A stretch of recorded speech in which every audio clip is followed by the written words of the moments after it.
practice based in Canada, I was turned on to this sick individual, and I found this.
Two, hello. Check 2. Hey folks, did you miss me? I'm here. Did you miss me? Paratus, thanks for the gifted sub. I really appreciate you, Paratus, and for all the support. Thank you, Paratus. And thank you, Bon C3PO, for the resub. 29 months. 29 months of tier 1 from Bon. Thank you, Bon. Kijiji says not really. Wow, interesting. That's interesting. Missed you for many hours on Friday, but you're here now, so I can't be mad. Yeah. I took the end of last week off. It was kind of unexpected. I was feeling a little burnt out. You can count on me. You're going to have a good old Rob to talk you through all this. I was feeling a little burnt out and a little fucked up, and I just didn't really have the energy on Thursday to do it. And I was, I'll be back refreshed on Friday. And then of course I had forgotten that my kid did not have school. And not only did he not have school, but I had forgotten to send in the form he was supposed to do there was a optional, cause the teachers are off that day. There's an optional thing for to do a bunch of activities, which I had forgotten to give back to the school. And he was thrilled with that. He was excited that he didn't have to go, but I then could not do the stream on Friday. And you know what? I was still fucking tired anyways, so I guess it worked out. We had a nice day together. We went bowling. That was fun. He beat me 2 out of 3 times in bowling. You're gonna have a good old Rob to talk you through all this. Which is, I don't know if that's that fair, because he had the little ramp thing.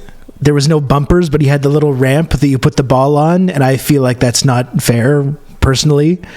Now, should I have been able to beat a small child in bowling, even with the ramp thing? Yeah, maybe, probably. And I did win one of the games at the end. It was close. And it was close as well. Don Dark Sony, thanks for the 38 months of tier 1, and thanks for all the support, Don Dark Sony, and thanks Paratus for another gifted sub. I appreciate you, Paratus. That's okay, Lodane, you can get revenge. And yet, honestly, I was just I was so frazzled that I kind of just did not communicate anything with anybody about the fact that I would not be doing the stream. That's on me. Like I said, I was feeling a little overwhelmed and burnt out. So, that's why that happened. Nevertheless, though, I'm back. It's Monday, and I'm back, and there's so much to talk about. Count on me. You're going to have good old Rob to talk you through all this. There is so much to talk about. Kijiji, thanks for the gifted sub as well. You're saying Jordan Noir might be a guy? That's interesting. To talk you through all this. And Paradis, thanks for another gifted sub. My goodness. It's okay, Rob. I can't stay mad at you. We're intolerable cruelty buddies. Good. It's funny because out of context, that sounds a little dark. Count on me. You're gonna have good Like old there's some Rob kind of a to talk you dark through connection. all this. But as we know, it's not dark, and it's super above board, as we know. Weird Luck, thank you for gifting a sub as well. Thank you, Weird Luck. Very kind of you. We do have a hype. We got one of the treacherous early hype trains now before people have shown up. I got to change the settings on this because I feel like the threshold for hype trains need to be a little bit higher because it actually ends up hurting me when a hype train starts 5 minutes into the stream when there's like 50 viewers. Now, if you want to support this stream, there is a hype train going now so we can get emotes and all that good stuff. I think ideally we wait until, there's more people here and then it becomes more sustainable. I am, because taking time off and everything and a bunch of other external factors, I am hoping to meet the goals here this week. So I'm going to have to be annoying about that because that's just the life that I've chosen for myself. But if you do want to support the stream, please do so. It's $5. It's totally free if you have an Amazon Prime account. You can tip as well. Tips are just as needed as well. Tips are very much appreciated. Tips are not subject to Jeff Bezos getting his greasy little fingers in the tip jar, and those get to me right away. Rather than like on the Twitch payout day when my Twitch payouts seem to be totally indiscriminate. I don't know what it is from one month to the next. I have no idea how much it's going to be at any time. Sometimes expecting it to be one thing and it's less. Sometimes expecting it to be less and it's more. I don't know. I don't know how it works. Actually, I've been doing this over 3 years and you can count on I do not get how it works. To talk you through all this. And Paradis, thanks for the 24 months of Tier 1. And Paradis now, a brand new owner of the very elite and exclusive Shimmering Golden 2-year sub badge. That's very exciting. Very, very exciting. Shimmering Golden. Wonderful. Anyway, just to answer some I'm like Mr. Motormouth right now because there's so much shit to do here. This is not a burger. It's in a brioche bun. There's no beef patty, though. Use the computer to mark up the size of the account. Fart. There's no beef patty. There's some mortadella there. There's some Havarti and American cheese and pickle and lettuce. And I buttered the bun and put the cheese and the meat and put that in the air fryer for about 6-7 minutes to get that all gooey. Added some lettuce and pickle and some mayo mustard. Very nice little sandwich here to start my day with. And Bleep Lord, thank you for the 200 bits.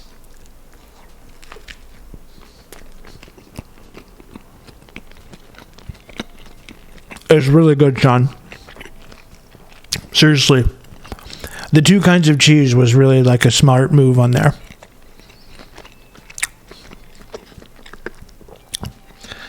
No, an air fryer is not just an oven, because an oven heats up because of like a heating element, and an air fryer is literally like hot air being blown in. A convection oven, yeah, okay.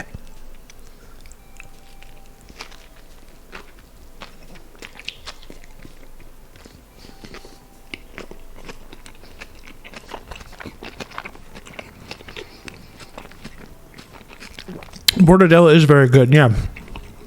I'm not a big mortadella guy, but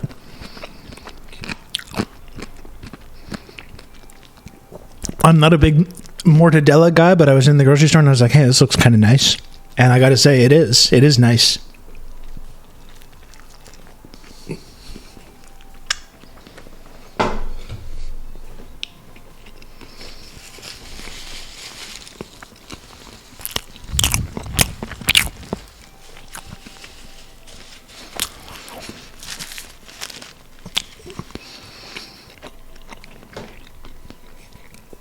Don't worry, I've got the Pelosi clips. We're gonna get into all this. There's so much to get into here. Don't worry, I got everything under control here.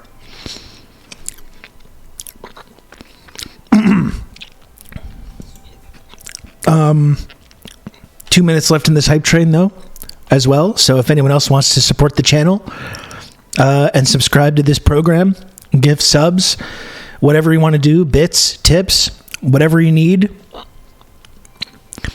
please do so. Help me get through this scam train.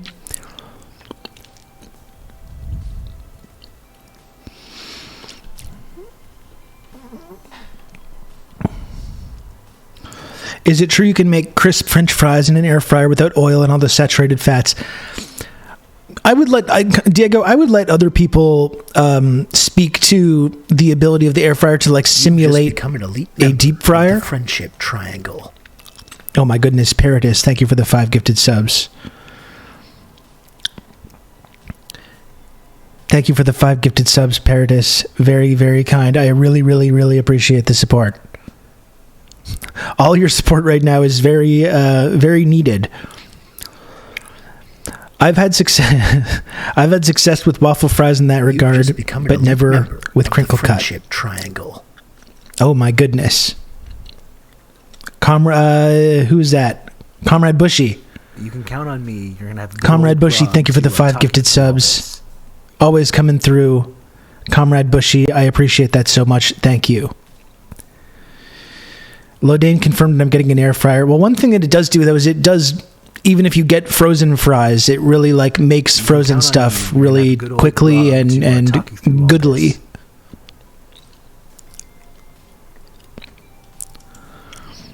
You can count on me. You're gonna have good old Rob. Or like whatever, if you're heating up anything frozen, nuggets, like fish sticks, whatever it is. Gald Greek, thank you for the 2 gifted subs as well. Thank you, Gald Greek. And thank you, Kijiji Genie, as well. Good old Rob to talk you through all this. Kijiji, did you just gift a sub to Scotty Barnes?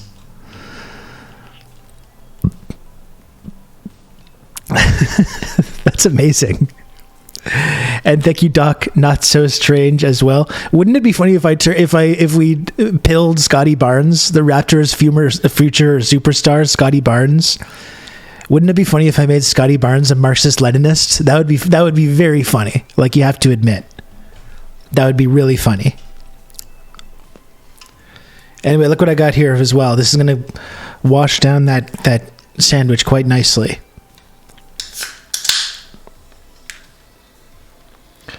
Chin chin.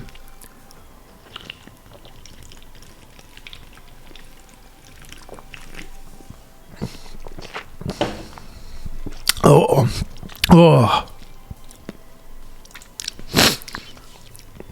Darko put an Italian anti-fascist song on his practice playlist. It's entirely in the cards. Yeah, I heard that.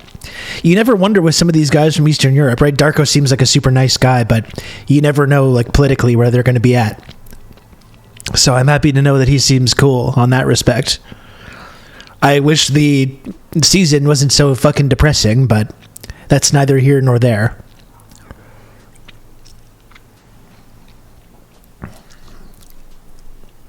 It's kind of here and there, I guess.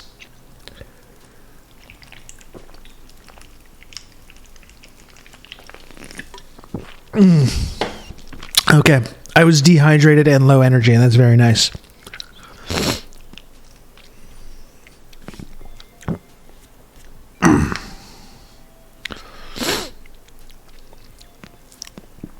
And Paradis, thank you so much for another sub. I really appreciate the support today and always.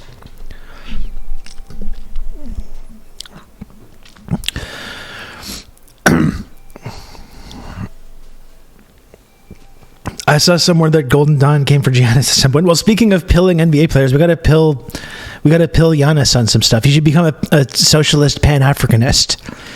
We got to introduce Giannis to Kwame Ture, to Sankara. You know, I know he's Nigerian, but if we could become a socialist Pan-Africanist, that would be a good thing as well. and maybe inform him about the history of communist partisan groups in Greece as well, where he grew up.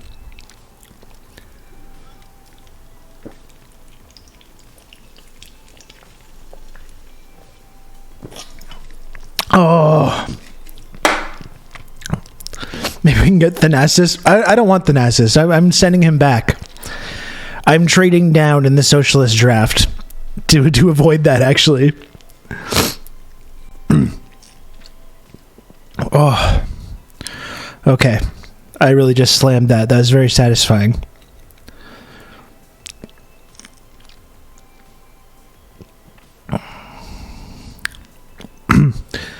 Another minute left in this level 5 hype train, folks. Only 10 subs away to the goal. Count on me. You're gonna have good old Rob to talk you through all this. We could drop copies of the Little Red Book like confetti at the end of the game. That sounds great. That sounds great. We could get LeBron James. That could be the next book that he does not read. That could be the next book that LeBron pretends to read. Who's another NBA player? I think Jaylen Brown is a possibility. I think he's got somebody trying to ensure that he doesn't go down too many paths. I saw he had like a free Gaza wristband the other day. You can count on me. He was one of the more militant players in the bubble advocating for a strike as well. And thank you, Red Scary, for the 37 months, and thanks for everything you do for the community, Red Scary. And thank you, Diego, as well. You can count on me. Oh, excuse me. Good old Rob For the 2 gifted subs. La China, that's right. That's funny because the right wingers already think that he does read Mao, but he does not. Unfortunately.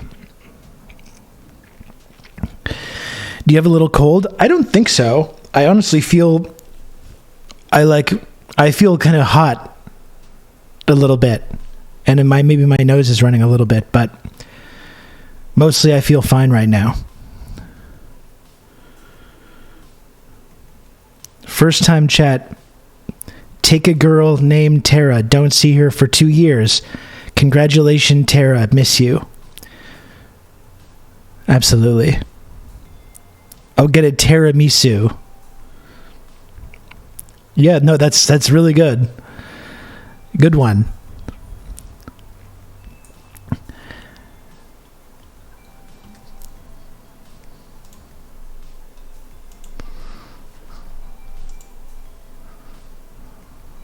Hold on a sec here.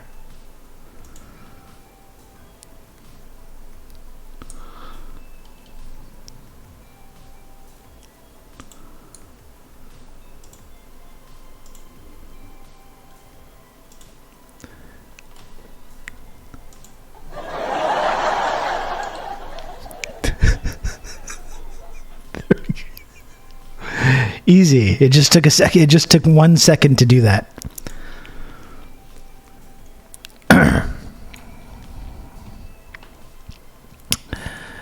Once I have a soundboard, it's going to be over. It's going to be over for you, everybody.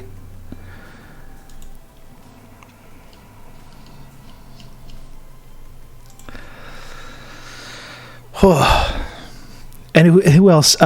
Sunny, did I thank everyone? Sunny Sola, thanks for the 2 gifted subs. Diego, thanks for 2 gifted subs. I think I thanked everybody. Thanks so much, everyone, for supporting the show. Like I said, I'm really hoping to be able to meet the targets this week. So what a nice way to come back on here. Thank you, everyone. So okay, so the weekend. What else happened? Let's get into this. Yeah, I said I went bowling on Friday afternoon. That was fun. Later on, I went to this there's like a community event in a church in my neighborhood that does like movie nights for little kids, and there's like snacks and stuff. So, and a couple of my son's friends were going to that. So on Friday we went to that to see the movie Leo, in the basement of this church. And that was cool. He saw his friends. He was very excited. I think they kind of tried to do a soft sell on some church stuff, but it wasn't like a timeshare presentation where they're like, you have to agree to show up on Sunday in order to get the snacks or anything like that.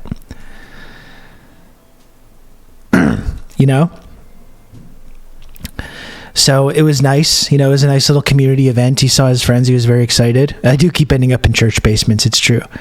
Today is like a surprise holiday for me because my job got cyber attacked over the weekend and no one can log into anything. That was actually me that did that. It had been a while since Red Scary was able to be in the chat, and I cyber hacked their place of business. And Don Dark Sony, thank you for another gifted sub. No problem, Red Scary.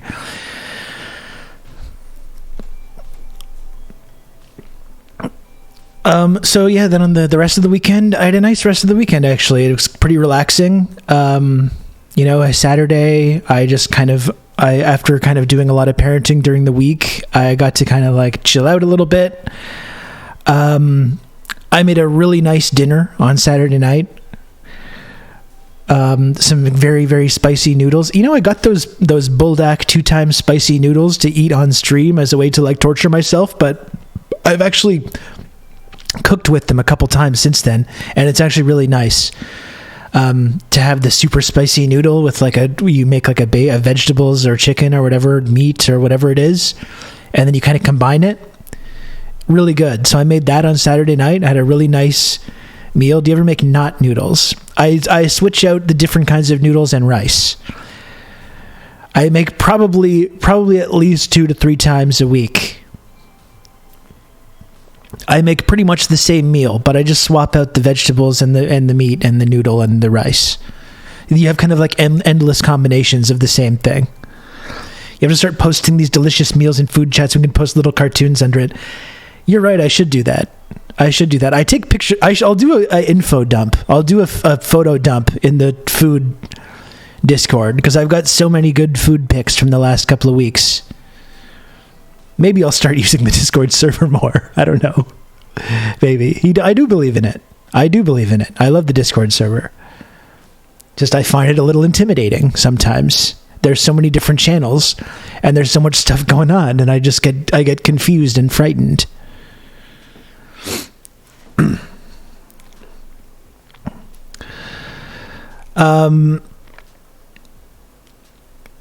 Yeah, there's a food pics channel. Absolutely. There's a channel for pretty much everything you can imagine.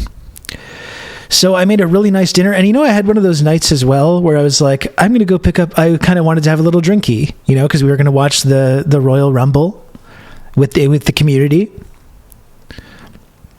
We were going to watch the Royal Rumble, and I was like, I would kind of like to have a little drinky with my food here. So I went out to the SAQ near where I live and got a little bottle of Pinot Noir. So I had my nice meal on Saturday night with my bottle of Pinot Noir. Before the Rumble started, I was watching. I'm going to talk about Vince in a couple minutes. Actually, like I said, there's a lot to talk about here today. So that was nice. I watched The Holdovers as well, or I started it and then finished it later, which I really, really liked. Actually, I recommend The Holdovers. Really nice performances. Really kind of simple coming of age kind of story. I love this Alexander Payne Giamatti combination. They seem to just kind of make magic together. Really great performances from all the principal actors in that film. Really enjoyed it. The Holdovers.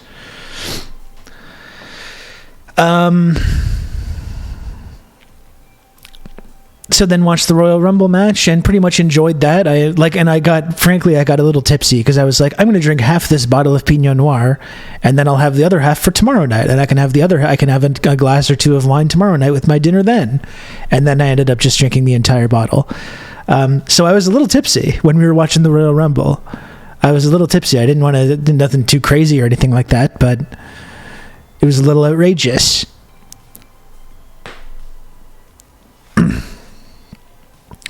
Enjoyed the Royal Rumble match. I was hoping Punk would win so I could mock, Marty and some of the other Punk haters in the wrestling fandom in this community. I mean, the Cody winning too, I think, was like always kind of the most predictable outcome. Like the rematch with him and Roman Reigns at WrestleMania was always in the cards, I think. So it was a little anticlimactic, the whole ending, but it still was pretty enjoyable.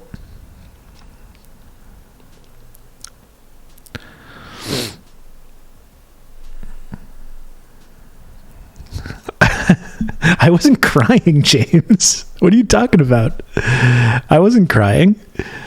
I get it. It's totally okay. I was just happy to see him back. I thought that was cool. And yeah, we have to talk about the because it was really like, I'll sometimes check in with WWE and I watch it occasionally. I'm pretty much a lapsed wrestling fan. I do like to. It was classic emoji exaggeration. Okay. Yeah.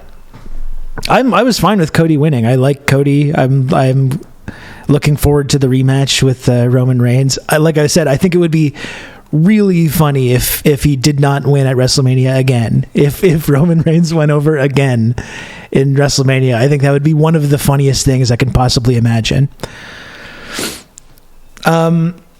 But it's impossible to talk about WWE right now without talking about Vince McMahon. And I gotta say, like, if you've read like the Wall Street Journal article about this latest round of Count on me, this lawsuit that's come out against Vince again, and some of the details in that, it is horrifying. It's fucking horrifying. Kijiji, thank you for the gifted sub to our friend James. It's absolutely disgusting. And fuck, I don't even know where to start with this. Like, I think the wrestling business in general and WWE, because it's the largest kind of example of that, has been home to a lot of horrifying stuff over the years, including, I'm sure, a lot of sexual abuse. Like, even the stuff we know about. Like, Vince McMahon in the 80s helped cover up a murder when Jimmy Snuka killed his fucking girlfriend in a domestic violence incident. Vince McMahon helped cover it up. There was a huge sex abuse scandal in the 80s and 90s in wrestling with like the Pat Patterson and like the Ring Boys. And there was this like female referee that I think accused Vince of all kinds of stuff. Like this is not a new phenomenon. And I'm sure the wrestling business in general has been home to all kinds of horrific abuse throughout the generations. But like over the last year or whatever of the stuff with McMahon, with the allegations coming out of him like paying these NDAs to silence women that he had abused or assaulted, and the way he was like removed from the company and then like it's incredible that he forced his way back in, and that was allowed to happen, and oversaw this whole like multi-billion-dollar sale of the company to TKO, and now they've signed this big deal with Netflix, big money involved in all these big deals. It's insane to me that with all that shit, all those allegations, like I'm talking about, there's stuff we know about from Vince from the 80s and 90s, who God knows how much else there is from over the years. Thank you, Brazilian Radical, for letting us know that wrestling is predetermined. I did not know that. Thank you for telling me. I had no idea. Until just now. I thought it was real. I thought when The Undertaker came back to life, I thought he was actually dead, and he came back to life, and he's an actual zombie. And he had lightning powers that he used to attack like fucking Yokozuna or whoever.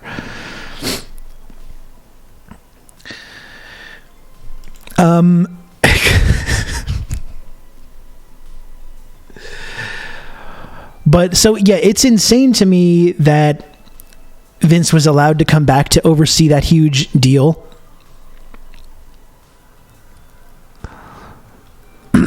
With all that stuff hanging over it, he was whatever like bullshit that excuse there was, like he used his shares to kind of force his way back onto the board, like whatever it is. And like I'm somewhat sympathetic to the fact that like this guy for decades now, for an entire generation, this has been his little fiefdom. He's the king, he's the boss. He controls everyone's fate, he manipulates everybody. I understand that like even with what I'm sure, like it's not easy for anybody to like just like get rid of him. Or if you want to work in the wrestling business, like that's the whole thing, is that he turned it into a massive monopoly. So I understand that like in a lot of corporate structures, I imagine, and wrestling is particularly gross because it has this kind of like carny aspect as well. But in a lot of corporate structures, especially in the transitioning from the old days to modern times, there's all kinds of fucked up shit that I'm sure people knew about to a certain extent. Maybe they didn't, maybe they did. I don't know. But I'm somewhat sympathetic to the fact that like no one had any really real power to do anything about Vince McMahon through the years. And when he was removed from the company last year, like I know Triple H and Stephanie both voted to kick him off the board. Like they tried to get rid of him, and he forced his way back. Look no further than the sales team in any company. I'm somewhat sympathetic to the fact that it's not so easy to people in that environment to like do anything about the boss of the company engaging in all this fucked up behavior. That said, I thought Triple H's answer about this in the Royal Rumble press conference was fucking gross. And I've been a somewhat of a Triple H defender over the years. But I thought it was totally unacceptable. Like you're in charge now. Like it's this big multi-billion-dollar business now that you're directly implicated in. And they asked him about this at the press conference about Vince McMahon, the guy who like invented the entire modern wrestling business, who's completely inseparable from WWE. His person, like it's him. It's him as much as it is anything else.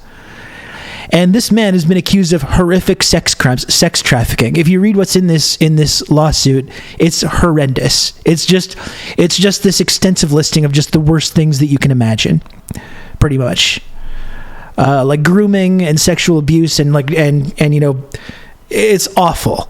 It is awful. And Triple H's answer at this press conference, when asked about this, is just like, no, I haven't read it. I don't want to talk about that. I don't want to talk about it. I just want to focus on all the good things that we're doing. Look at all these big business deals we're making where it's this really exciting time of year. I just want to focus on that. It's like, yeah, no shit. You just want to focus on that. I get it. But it's like, unfortunately, you can't just focus on that right now. You can, like, that's not an option. Like, that's a fucking a disgusting attitude to take about this. You know? Oh, I'd just rather not talk. Yeah, I'm sure you would rather not talk about it. I'm sure you would rather talk about just making more hundreds of millions of dollars and not focusing on the gigantic elephant room of the horrendous sex abuse, rape, sex trafficking lawsuit that's now hovering over the guy who's completely inseparable from this company. I thought that was absolutely disgusting. And I was amazed that one of these like so-called journalists that covered WWE, because all these guys are so excited just to be in there asking questions at the press conference, and they get to feel like they're like part of the story. Wow, we get to feel like we're part of the action now.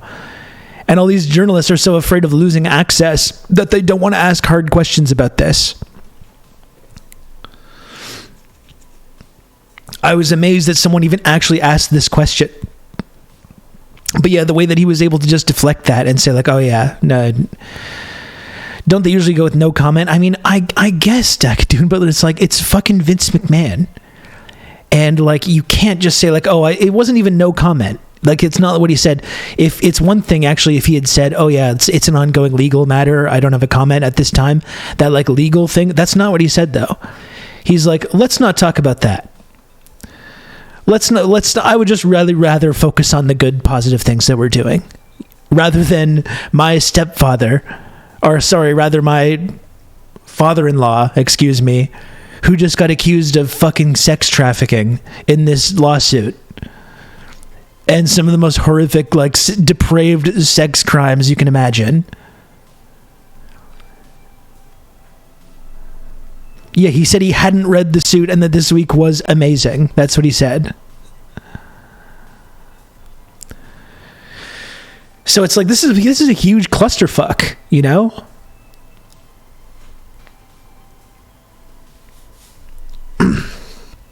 So this, like, they've just signed this huge multi-billion-dollar merger with TKO. They just added The Rock to the board of directors. They just signed a huge deal with Netflix to have Monday Night Raw. There's big money here. And like this is like, and now Vince apparently has stepped down and now is done for good now. The sex trafficking has part of WWE. He like preyed on a woman and offered her a job, which then became contingent on all kinds of like sexual favors being exchanged. Having like in the offices with like WWE executives, like basically pimping her out is the language that I would use to describe. That's why it's sex trafficking to like other executives. Yeah, and he's in his late 70s. Like, this is the thing. It's like, what the fuck was going on prior to this? How many more women did sign NDAs here and have not spoken up about it?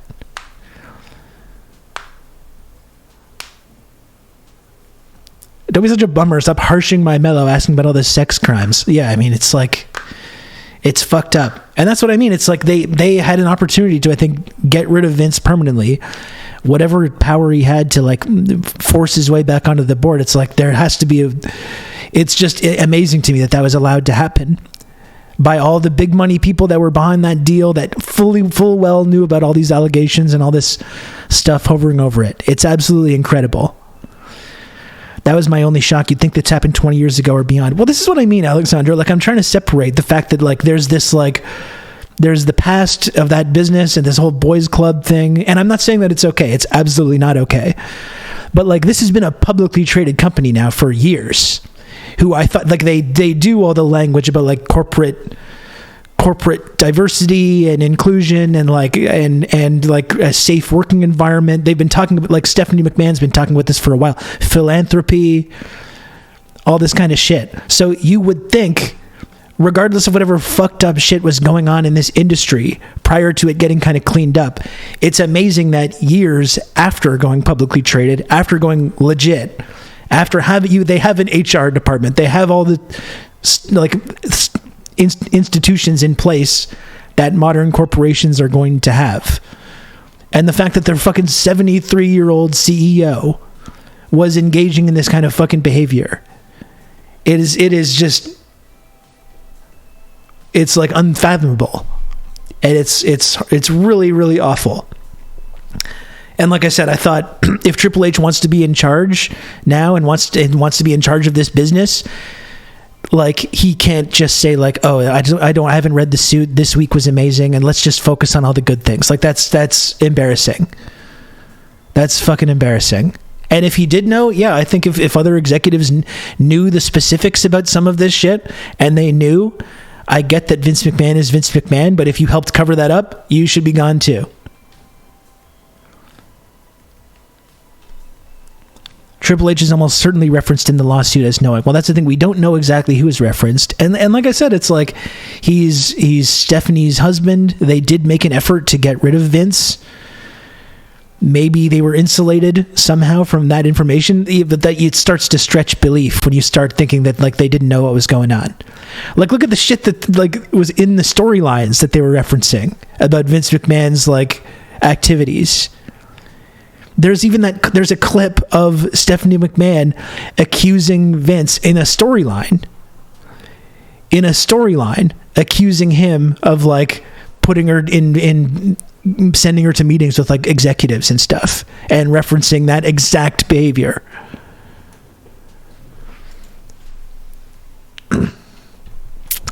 Like we've always known he was just a disgusting person, but I think seeing the truth of these lawsuits coming out is like, and it's not like Benoit. It's not like, oh, he's with the company for a couple years and you can kind of just like forget that he existed. He's completely inseparable from the company. Like, his fingerprints are over the entire, for the last 30 years, 40 years of the company. He's one of the most famous like characters, not just the behind the scenes, but characters. Like, you can't do the Chris Benoit thing to Vince McMahon. I mean, you could, but that literally involves taking the last 30 years of programming and just throwing it all in the garbage. So I don't know. It's like, I don't know what's going to happen. It's a big money deal that just happened with WWE, Netflix, TKO. This is a multi-billion-dollar situation, and it's like, man, I don't know how that's going to progress. But what the allegations in that lawsuit are absolutely disgusting, and I was really, as much as I am willing to like understand that like Vince McMahon is Vince McMahon and you can't just like go against him because he controls everyone, he manipulates everyone. Like look at all the, I think it's Leslie Lee III. In fact, it was Leslie Lee III that compiled like all the top stars over the years. Oh, he's like a father figure to me. John Cena, who's like, everyone loves John Cena. He's talking in Mandarin about putting Lao Gan Ma on his broccoli. Oh, he's like a father figure to me. The Undertaker, oh, he's like a father figure. He's literally Triple H's father. He's literally his father-in-law. Like the way he like manipulated, I think, people, both men and women over the years. It's classic like abuser kind of behavior, right? So I'm willing to be slightly understanding about that. But to me, when Triple H then is asked about this at a press conference and he says, no, I haven't read the suit and I just want to focus on the good things. Like, no, I think that's a fucking disgrace. That's an absolute disgrace. And if he is named in that lawsuit as knowing about this and covering up, he should be gone too. No matter how much people like early NXT or his booking, he should be fucking gone forever if he's involved in any way with covering this shit up.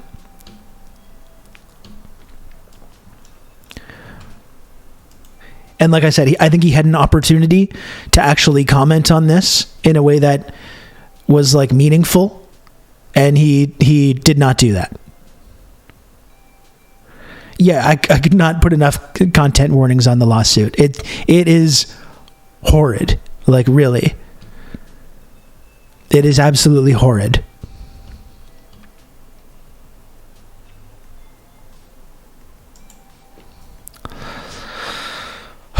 Anyway, that's what I just wanted to get that little rant out of the way. I mean, that's the thing. I had fun with the community watching the Royal Rumble match, but like it's really impossible to talk about anything about wrestling going on right now without talking about the central figure of the last 40 years of the professional wrestling industry. Now, he may be go to jail, and he deserves to. He absolutely deserves to. Like we said, this lawsuit is just one person. Who fucking knows how many more women and other people there are that have things to say about this, that have signed NDAs or whatever.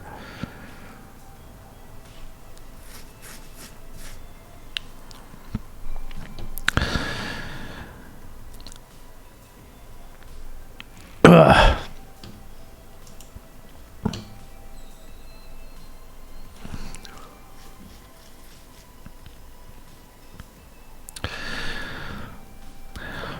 But do we have a system that holds billionaires accountable? The thing is, Sean, we do when the actions of billionaires threaten big multi-million and multi-billion-dollar deals for other millionaires and billionaires. Then we do. When they're just abusing people and getting away with it, no, obviously. But when their actions threaten big multi-million or multi-billion-dollar deals for big corporations, then that may be a problem. Yeah.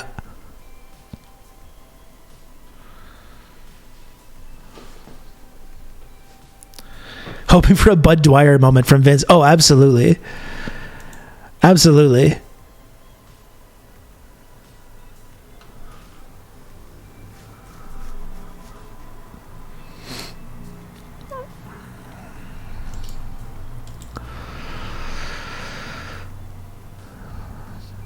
Yeah, and he's on the outside. He's on the outside, kind of not taken seriously in those circles, similar to Trump. But yeah, it's Vince McMahon. He's not some like... doesn't own a telecom company. He's a fucking circus sideshow, owner. He's literally a ringmaster, like a circus carny. He's the carny king of America. Really, he's one of the most uniquely American iconic figures. He's like a P.T. Barnum type character. So of course, he's never accepted in those circles. He's a fucking. He's a joke. He's a clown.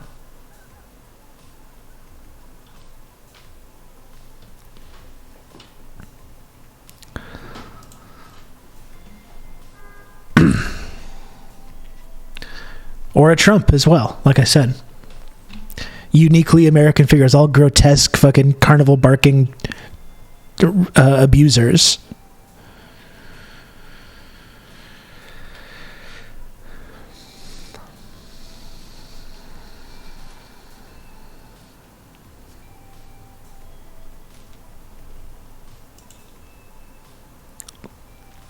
Absolutely would love to see a Bud Dwyer moment from Vince.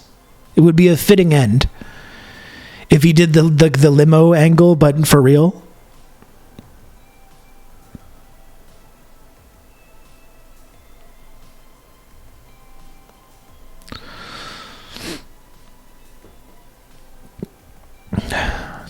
Anyway, we can talk more about that as more information comes out about it. Like I said, it's crazy because like there's big money involved in that deal right now. They just did this big deal with Netflix, the big merger with TKO that Vince McMahon has his fingerprints all over. They brought him back to the company after getting forced out. They brought him back to oversee this big merger with all this shit floating out there. Like, it's just an absolute shit show.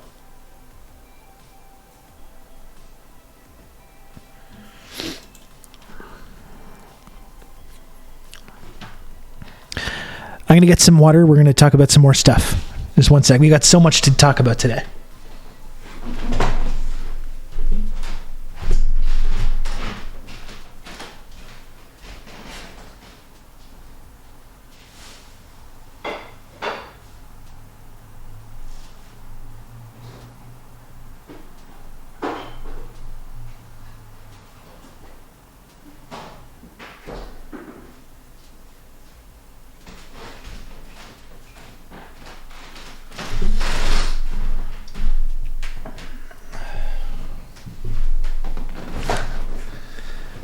Chad, I just got here. What did Vince McMahon do? Hildy, I'll just tell you this. There's an article in the Wall Street Journal. Huge content warning for that. Okay? You can look into it if you want. But it is unbelievably fucked.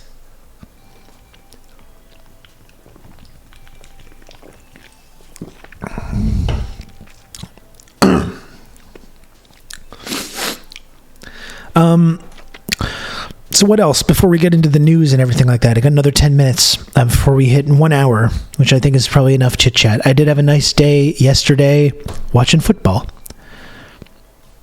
I'll talk about non-problematic major sports leagues now. I did. I got to say, as kind of like I tried to become a new football fan this year. I tried to become an actual fan. I've always kind of like watched it peripherally. I usually watch the Super Bowl every year, but I must say I'm going to enjoy those like football Sundays this year. I actually did very much enjoy this year sitting around on Sundays and watching football.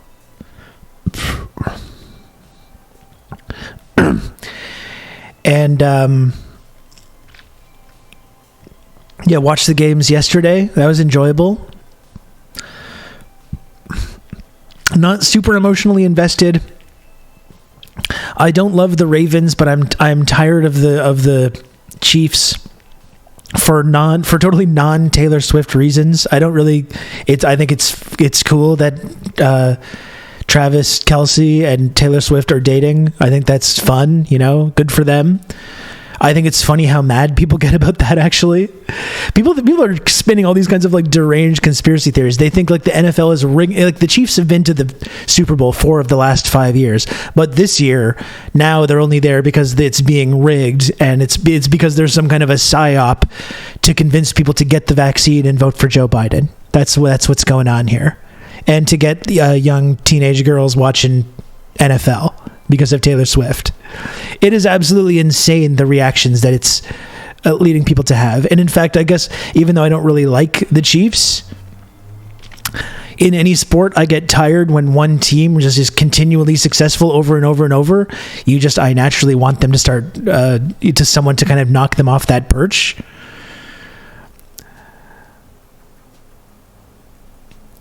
It brings me no pleasure to support the Niners, but I will. Well, that's the thing. I think we're all going to be on the Niners squad. I'm all in on the Chiefs since it'll make the most amount of people mad. Well, it is very funny, definitely, how mad people get. And yeah, it was disappointing that the Lions were a fun team to cheer for, considering their history and their long history of like not really ever being able to have a successful franchise.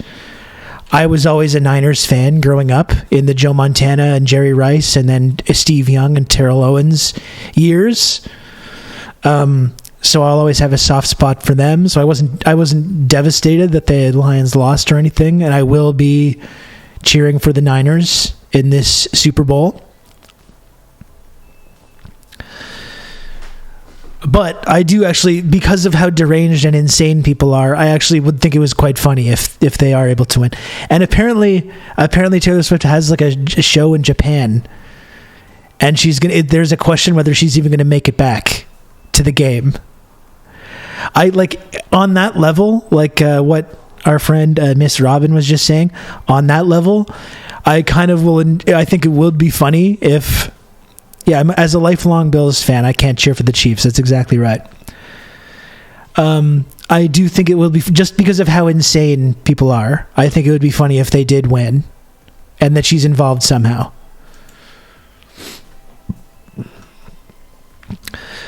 But it was a good day of football watching yesterday. I enjoyed myself. And I ordered KFC.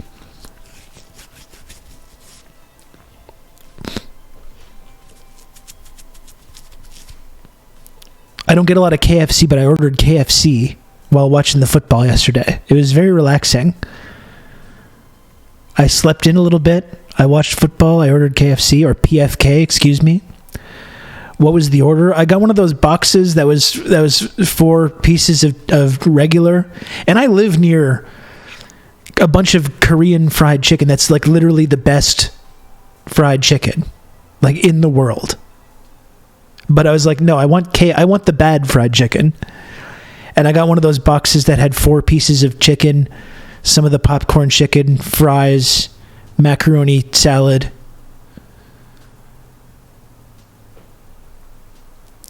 It was good. It was nice, actually. I didn't get the mashed potatoes, although maybe I should have. I did get that gravy, though. I do like that gravy. Sometimes you need some crap in your life. That's exactly right. You need the dirty bird. That's right. There's Popeyes in Canada, but not in Montreal.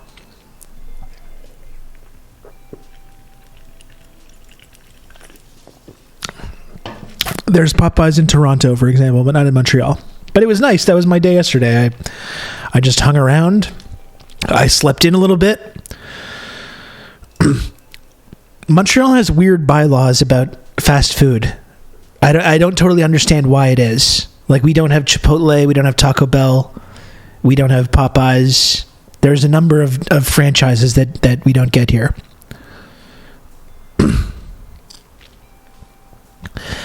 Posted why corporate officer number 1 is likely Triple H in the wrestling channel, the Discord. But wouldn't it be John Laurinaitis? Or was he named specifically in that lawsuit?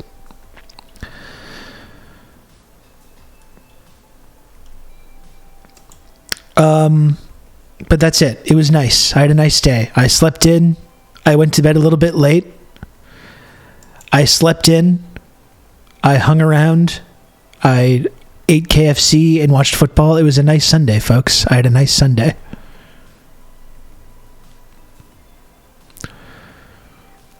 Hang on just one more second, and then I'm going to come back and we'll talk about more stuff.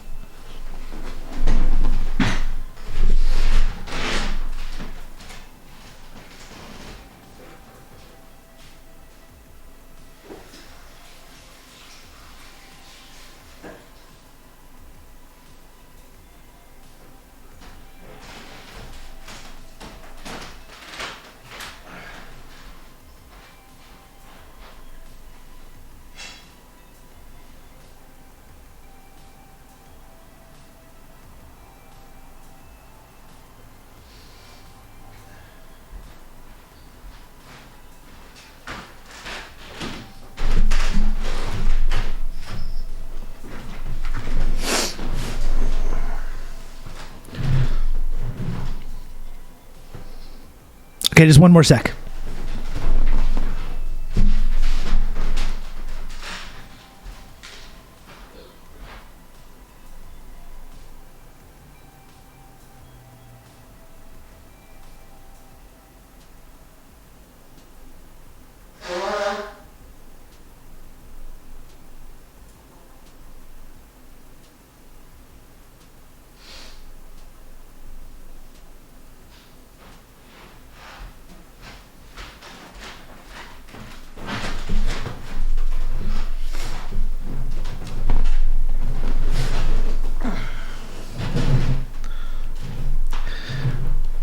Did you hear that? Excuse me. I was blowing my nose. I had a little sniffle. Okay, that's all.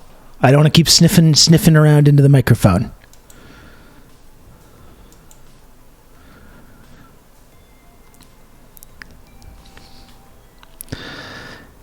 You people are just outrageous.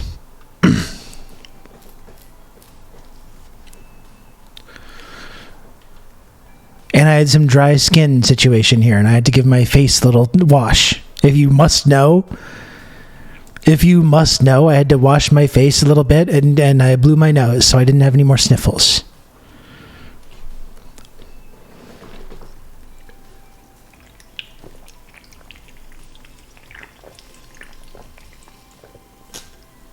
Oh, very thirsty guy today. Thirsty guy.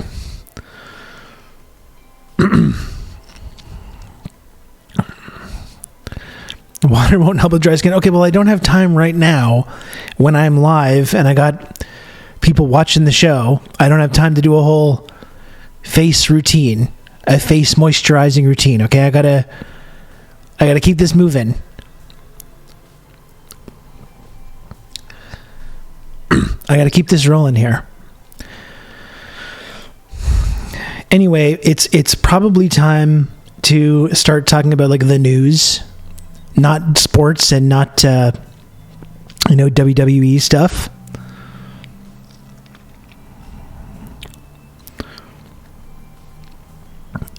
I've heard that an ice cold Diet Coke has a +2 skin effect. I absolutely slammed a Monster Energy a few minutes ago, and I don't think if I had a Diet Coke right now, we could have dangerous levels of energy. Okay? That's too much energy.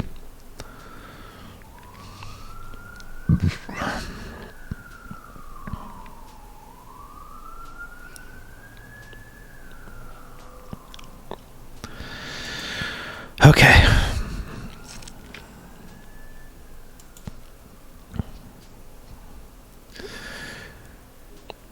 What do I want to know what slugging is? Are you trying to entrap me into repeating some kind of like disgusting innuendo? Is that what you're trying to do right now?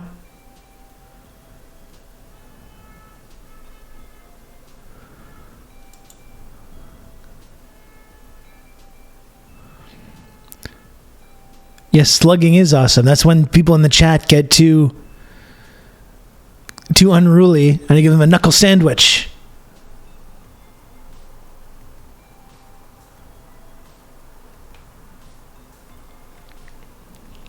Serve up a tasty little snack.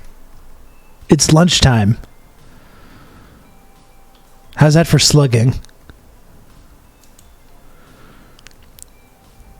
People start throwing out all kinds of accusations on here.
Slugging is when you cover your whole face in Vaseline and just vibe. Okay.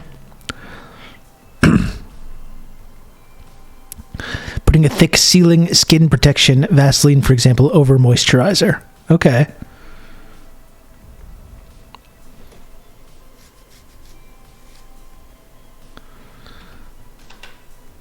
I could maybe look into that. I do have issues with dry skin sometimes. Maybe that can improve my whole situation somehow. Makes a huge difference in the winter. Yeah, I can imagine, because when it does get, to a certain level of dryness in the air, I'll get all kinds of issues with that. The only slugging down I'm doing is slugging down this ice cold beer. Jay, it's 1:45 p.m. on a Monday.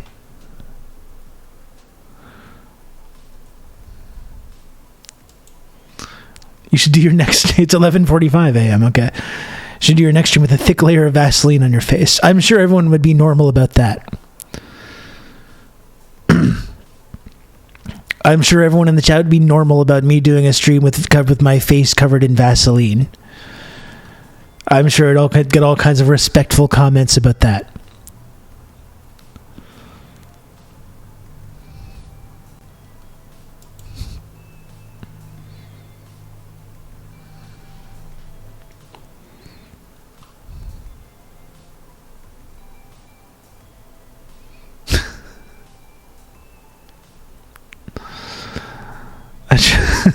True worm god would do it. Oh boy. Okay, let's try and. I should have made notes about what we were talking about today. I should have made notes. Maybe I can just do a quick note right now.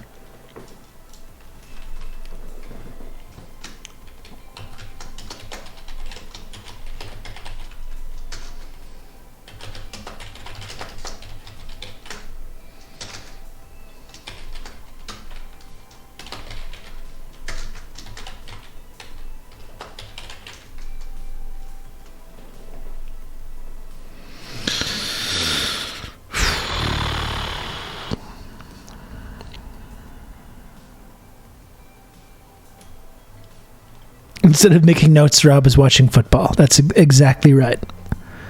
That's exactly what I was doing. So,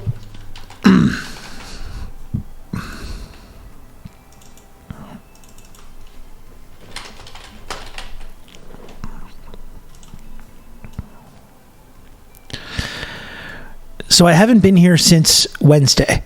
So we got to go back a couple days. We've got to talk about the ICJ ruling. I think that's the first thing that we should talk about, right?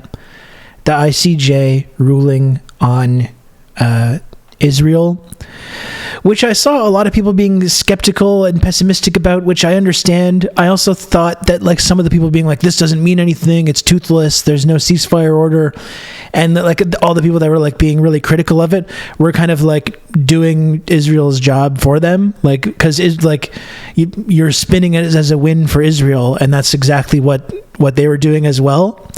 I saw people like Ali Ibunima really pushing back hard against that, which is something that I agreed with. It was a historic ruling. They did rule that these accusations had merit.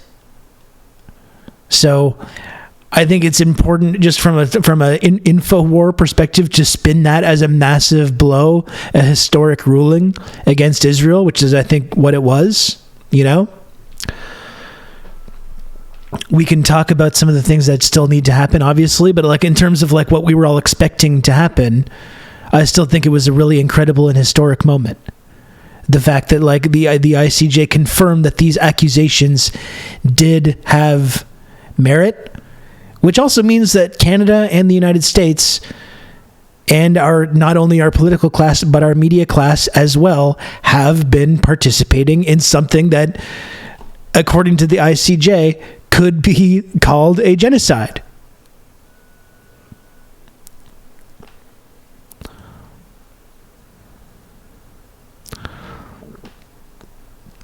Ben Norton makes a good analysis of the decision. Is it long? That's something that I would like to see. I don't want to spend too much time on it because then we got to talk about the aftermath and all that stuff. Okay, yeah, let's look at this. This is 17 minutes from Ben Norton on the ICJ ruling, and then we can talk about everything that has come after that.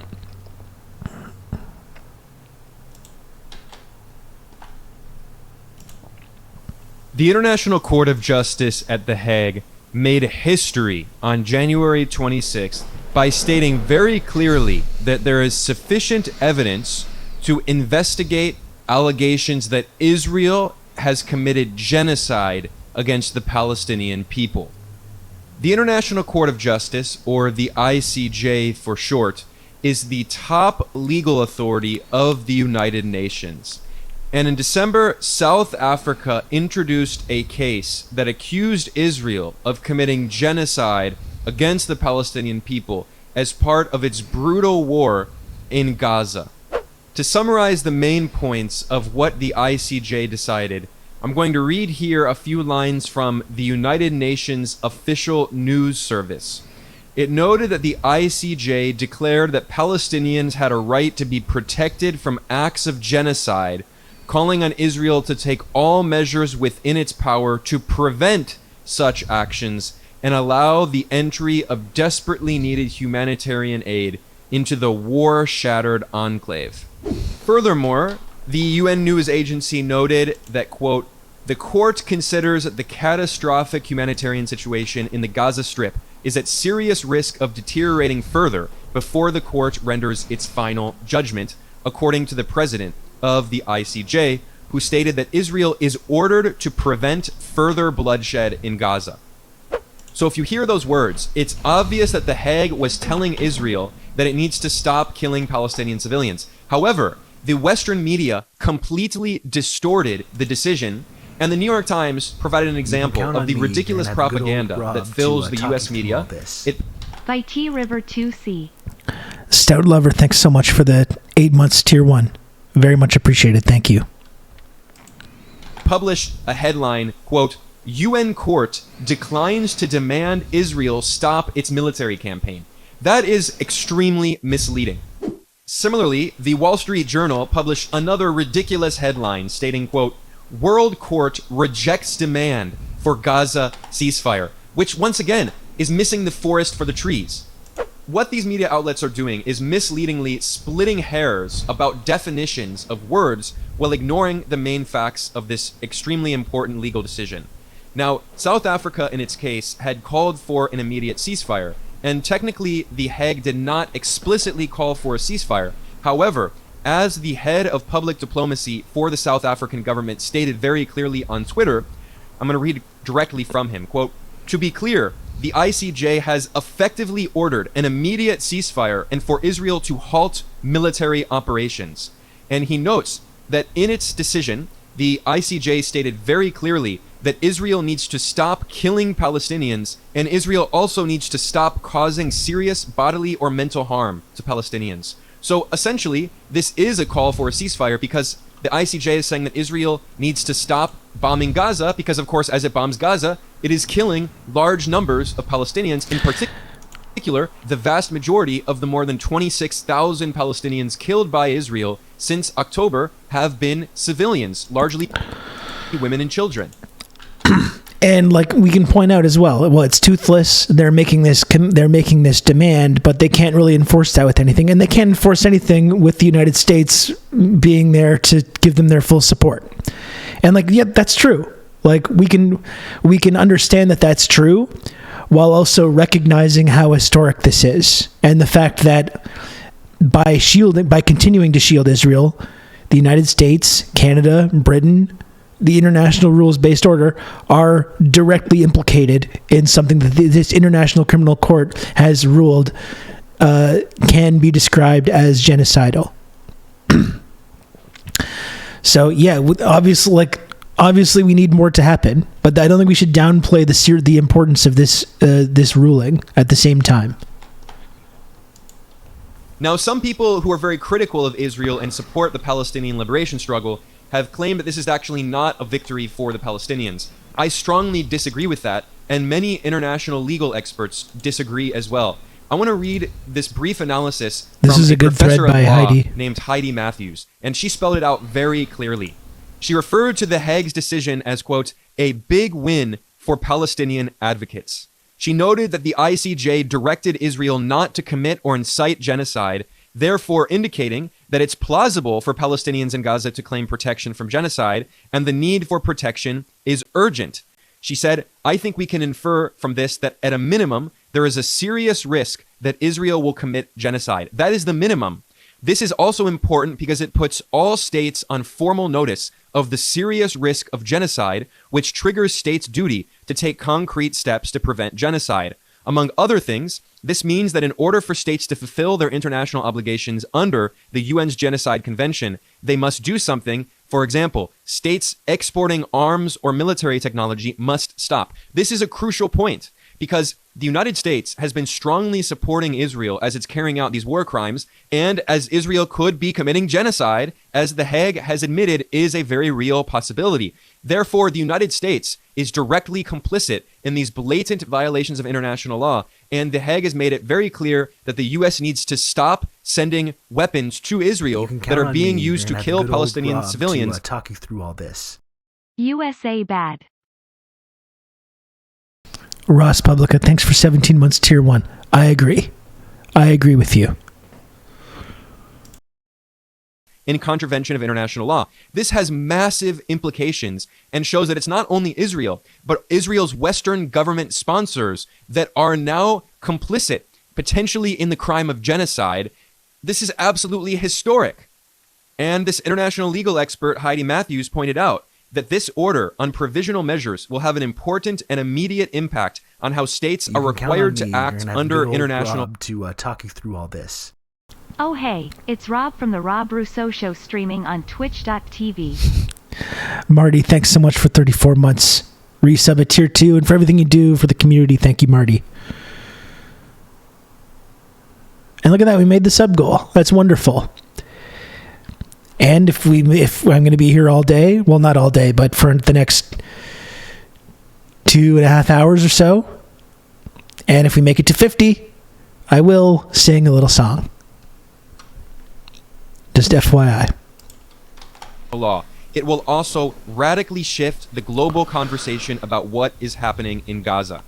I agree. I think that is absolutely right. And the Palestinian journalist Ali Abunimah, who is the director of the very important Palestinian news website Electronic Intifada, he has also been criticizing the people who are trying to downplay this and say that the Hague's ruling doesn't matter and that it doesn't openly call for a ceasefire. No, Ali Abunimah pointed out that several of the measures that the ICJ called Israel to implement immediately include calling for Israel to end, quote, killing members of the Palestinian people, causing serious bodily or mental harm to the Palestinian people, or deliberately inflicting on the group conditions of life calculated to bring about its physical destruction in whole or in part. So if Israel continues to kill Palestinians, it is violating this order that was made by The Hague. So Ali Abunimah, a very important Palestinian journalist, he said, please do not award Israel a victory it did not win. This is not a victory for Israel and the U.S. On the contrary, this is a significant victory for the Palestinian people and the global South as a whole, the victims of colonialism and genocide across the global South. If you go to the ICJ's official website, you can find the printed report of the decision. It makes this as clear as day that Israel needs to stop killing Palestinians, that, quote, Israel must ensure with immediate effect that its military forces do not commit any of the crimes it listed, like killing Palestinians. It also said that Israel must immediately allow humanitarian aid into Gaza, where more than 2 million Palestinians are trapped, and many are on the verge of starvation and dehydration, and they need medicine and they need fuel. And The Hague said that Israel cannot destroy any evidence related to the potential genocide it is committing. And the ICJ also called for Israel to send a report within the next month showing that it is abiding by The Hague's decision.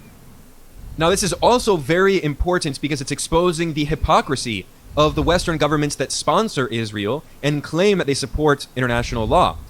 Israel's far-right Prime Minister Benjamin Netanyahu stated proudly in a speech before the ICJ's decision, quote, nobody will stop us, not The Hague. So Israel was boasting publicly that it will not abide by any decisions by the International Court of Justice, exposing how it's a rogue state that is spitting in the face of international law and does not care about human rights or diplomacy or any of those buzzwords that Western governments claim to uphold. And so that's a good point, right? I don't think anyone is suggesting that the ICJ can stop what's happening, despite making these kinds of demands, that they stop the killing, that they stop engaging in this behavior. Israel is being backed fully by the United States and all of the United States lackeys, such as Canada. So, but I think, like we were saying prior to this ruling coming out, I think when these things get exposed, when these kind of international law gets exposed as being entirely powerless and meaningless, and I think America and Israel get exposed as being completely rogue and operating outside of the system, as much as we make these kinds of claims about what our values are, I still think that's an important step. It doesn't help Palestinians that are being killed right now, and that's a fucking horrible tragedy. As long as the United States is fully backing Israel, as they're doing right now, it's like that's the whole point, is that there's nothing that can be done to stop it from happening. All we can really do is continue to protest, continue to talk about this, continue to engage in direct actions at weapons manufacturers and things like that people in the West have been doing, but we are powerless to stop it other than that, But I think these things being exposed as being either meaningless or toothless, or the genocidal nature of both America and Canada and Israel being further exposed to the entire world, I do think there's a value in that.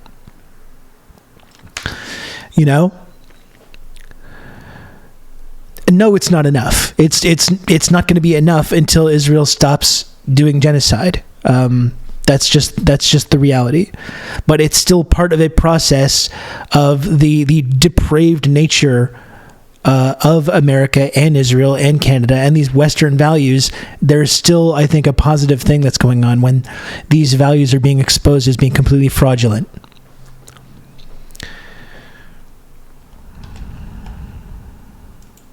And this is especially ironic when you consider that Hamas, the Palestinian armed group, they said very clearly that they will abide by any ceasefire order made by the International Court of Justice. They will respect the Hague's decision.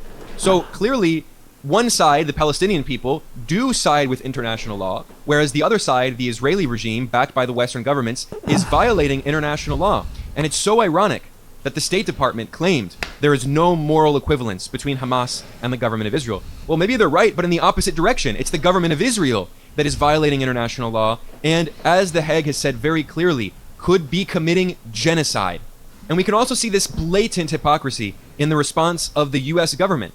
Washington adamantly insisted, despite The Hague's ruling, that the accusations made by South Africa that Israel is committing genocide are completely unfounded. The U.S. government was furious. The Biden administration spokesman, John Kirby, gave an angry press conference saying that this is crazy and the U.S. would never agree with this. But in reality, The Hague has said very clearly that there is enough evidence to investigate if Israel is committing genocide. The Hague has not ruled if Israel has committed genocide, but it has clearly said that there is sufficient evidence to accuse Israel of genocide and to investigate. The U.S. And as we've been pointing out, a lot of this evidence is direct statements being made by powerful Israeli officials, not random nobodies, but all the way up to Netanyahu himself, which has always been the incredible thing about the U.S. saying it's totally baseless and not based on any kind of fact. It's literally just taking quotes from people in the Israeli government and writing them down and copying them.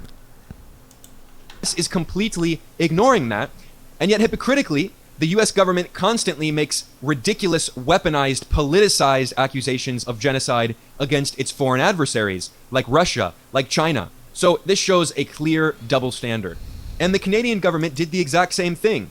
Canada's Foreign Minister, Mélanie Joly, claimed that Ottawa supports the ICJ, and yet immediately Canada attacked the ICJ's decision. We support the ICJ until they say things that we don't like, then we don't. The case brought by South Africa. But The Hague has said very clearly so you can't that have it both ways, lady. Sufficient evidence for these charges of genocide to be investigated. So this clearly shows that the Western powers actually do not believe in international law. They do not defend the International Court of Justice. It's all propaganda. It's PR. Many European governments said the exact same thing. This is the reality of the so-called rules-based international order. This has become the favorite buzzword of the Western powers. They're trying to replace the international law-based order with its center in the United Nations with their vague concept of the so-called rules-based order, in which they make the rules and order everyone around. And here we can see clearly they are refusing to accept this decision by the International Court of Justice, the maximum authority of international law. Now, before I conclude, I want to make one other point. I looked at the ridiculous Western media coverage that is distorting this historic decision. Well, I want to point out that this media propaganda is not entirely effective. In January, before the Hague made this historic decision, there was a poll published that found that more than 1/3 of people in the United States already believe that Israel is committing genocide. 35% of North Americans say Israel is committing genocide, 36% disagree, and 29% are undecided. So it's nearly split 1/3, 1/3, 1/3. However, when you look at young people in the United States, people aged 18 to 29, half of them, 49%, say that Israel is committing genocide against the Palestinians. Only 24%, only 1/4 of young North Americans disagree, and 1/4 is uncertain. And then when you look on political lines, it's even clearer. Nearly 1/2 of Democrats, 49%, say that Israel is committing genocide. Only 21% of Democrats disagree, and 30% are undecided. Now, Republicans are very supportive of Israel as it's carrying out war crimes. 57% of Republicans, the majority, do not believe that Israel is committing genocide. Only 18% of Republicans say Israel is committing genocide, and 1/4 of Republicans are unsure. This is also incredible because it shows that Joe Biden is going against his own party's base. Half of Democrats believe that Israel is committing genocide, and yet Israel has the support of 100% of the Democratic Party leadership, of Biden, of the Secretary of State Antony Blinken, of other top State Department officials, of top Democratic Party leaders in Congress. They actually agree with the Republican Party base, with the far right in the US. So the Democratic Party is not a left-wing party in any way. It's not a Democratic Party in any way. It's an undemocratic, right-wing, neoliberal party that agrees with the Republicans and yet claims to represent supposedly progressive values, which it does not at all. That is why human rights activists have been protesting repeatedly and chanting Genocide Joe, demanding a ceasefire in Gaza, including protesters disrupted a speech that Biden was giving in Virginia, chanting Genocide Joe. And a poll from this January showed that only 33% of people in the United States approve of Joe Biden, and 2/3, 65%, disapprove of Biden. Only 1/3 of North Americans support him. This is a complete disaster, and he's further alienating his own political base because he's so dedicated to defending Israel as it's carrying out war crimes. And it's clearly because Israel is such an important part of the US empire. Washington is trying to maintain its chokehold over West Asia, the so-called Middle East, and Israel has been an extension of the US empire in one of the most geostrategically important regions of the world for decades, serving US geopolitical, military, and economic interests. I explored this in a separate video with the economist Michael Hudson. I will link to that in the description below. We show the geopolitical and economic reasons why the United States, both political parties, Democrats and Republicans, are so dedicated to supporting Israel as it is carrying out war crimes and now, as The Hague has said, potentially genocide against the Palestinian people because it is an extension of the US empire. And as Joe Biden has repeatedly said in multiple speeches going back to the 1980s, Biden has repeated, if Israel didn't exist, we would have to create Israel because it serves US interests in the Middle East. On that note, I'm going to conclude here. I want to thank everyone for joining me today. My name is Ben Norton. This is Geopolitical Economy Report. Please like and subscribe and share, and I will see you next time.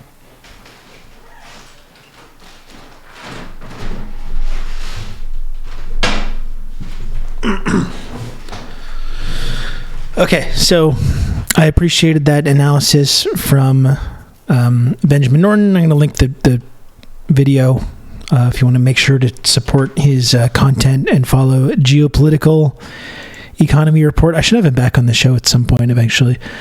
The white-collar criminal.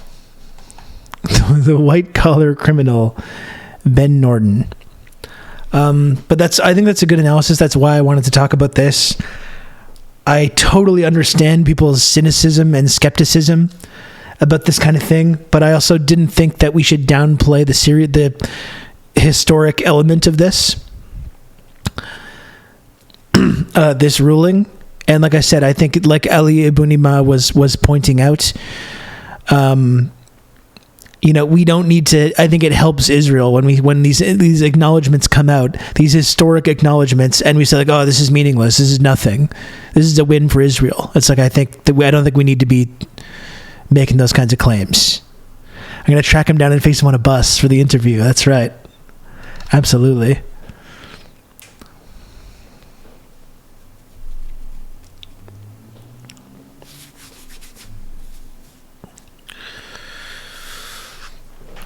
Yeah, so I think that's a good point, Sean. I wasn't really paying attention initially because I figured it wasn't a short-term thing either, but it's interesting from a long-term historical perspective. I think, like, again, we want the violence and the genocide to stop right away. And so I understand why people are frustrated by anything that doesn't immediately lead to that happening. But this is all part of I think, a process of the entire Zionist project just falling apart and internationally losing all legitimacy, and America and Canada as well, and the whole West, the whole rules-based order losing legitimacy. We all want the genocide to stop right now. That's why I made that tweet the other day where I talked about Yemen and Ansar Allah in Yemen, who are doing more to uphold human rights, international law than anyone else, because they're meaningfully doing things to stop this genocide. This entire resistance axis, it's not just the Houthis and this blockade, but it's also like military bases being attacked, which we're going to get to as well. My past 2 years have been made significantly more bearable thanks to you. Thanks for your work. TRRS Sankara. Human person, thanks so much for the 24 months. I really appreciate it. That's very, very kind of you to say, human person. I appreciate you too. Thank you for that, and enjoy the shimmering golden sub badge. So that's why, I mean, we can support the actions like some of these groups are taking. We can continue to speak out. We continue to protest.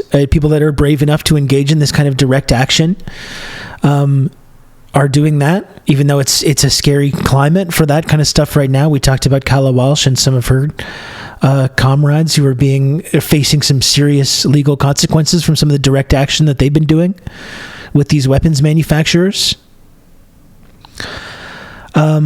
No, but yeah, so that's it. The ICJ just doesn't have the power to stop this genocide. They can make this ruling. They can indicate that there's credibility to these accusations. They can demand that they stop. But like, it's going to come down to who has the weapons and who has the army, and that's the United States of America and Israel. And as long as the U.S. is backing Israel, there's not much that any of these international institutions can really meaningfully, materially do. But I do think as part of a process of the Zionist project kind of just totally collapsing, and the U.S. and the West and the rules-based order losing legitimacy, this is still a big step. This is still a big historic step. And yeah, I gotta say, like, so that's what I had very low expectations about this being able to like stop anything, or the U.S. actually changing their strategy, or doing anything differently. I didn't think that it was going to meaningfully impact Israel. Like Benjamin Norden pointed out, Netanyahu's out there saying like, we're not going to stop regardless of what the Hague says. So I had very low expectations for that, but I must admit, as low as my expectations are, I think the U.S. actually surpassed my low expectations with its total depravity. And on the same day that this ruling comes out, while simultaneously downplaying the seriousness of it in both the political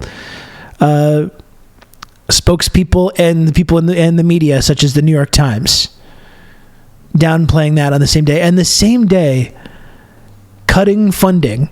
That's how they responded. That's how they responded to the ICJ making a ruling that these genocide accusations have merit and making all these demands about stopping the violence.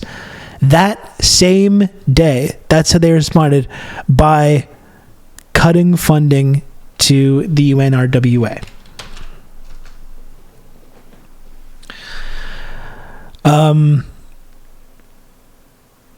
American exceptionalism is being even worse than you'd think. It's like that's it. It's like my expectations were low. My expectations were very, very low, and that was way more depraved than even I. And I'm very cynical about this, and it sailed even under what I imagined was going to happen. I thought they would just ignore it, and they cut funding on the same day to the United Nations Relief and Works Agency, which provides humanitarian aid for thousands of people in Gaza, because of these accusations, which Israel has just presented as fact, that a few employees of the UNRWA, apparently this was discovered through like interrogation of Palestinian prisoners.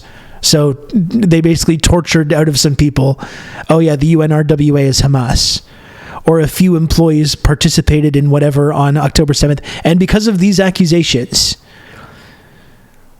based on confessions of a tiny number of UNRWA workers obtained by torture. And then America cuts off funding, as does Canada, as does a number of other countries. And like honestly, like I was actually amazed and stunned that's what happened. You have 13,000 employees in Gaza. And again, it's worth asking as well, like, what exactly are these accusations? Like, what are these accusations? We don't really know the specific details. Like, did they help tear down the border fence? Like, that's good. That's something that anyone that is in that environment should do. There's also a BS report by something called UN Watch. Oh, that sounds very credible.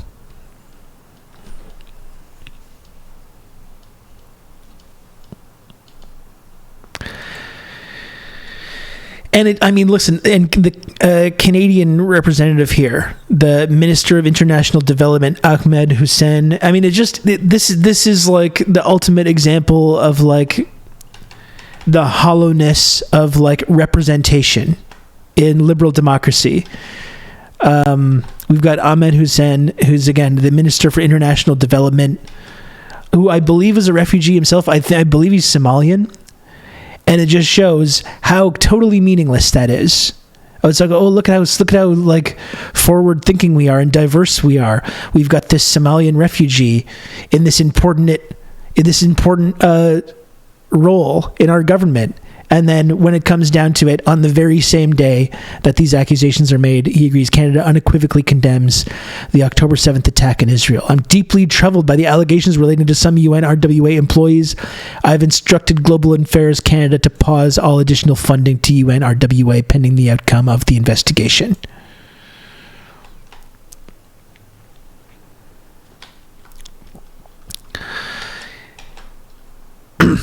And I think like there's a thread here from none other than Norman Finkelstein, who once again is speaking a lot of facts on this. Parliamentarianism is, of course, politically obsolete to the communists in Germany, and that is the whole point. We must not regard what is obsolete to us as something as obsolete to a class, to the masses. Hamas not only infiltrated the UN and Amnesty and HRW and Red Cross, they also infiltrated Harvard, Yale, and Starbucks Union. Yeah, of course. Absolutely. So let's look at this Norman Finkelstein thread about this accusation. Stop the presses. Hamas militants have day jobs. Like, first of all, this idea that, they might work with Hamas. Like, these of the 13,000 people or whatever it is that work for the UNRWA in Gaza, they might work with Hamas. Hamas is the elected government in Gaza. No, there hasn't been an election in some time, but they're like the civil services. You can't work in Gaza in any official capacity and not have some connection with Hamas. Like it's a literally impossibility.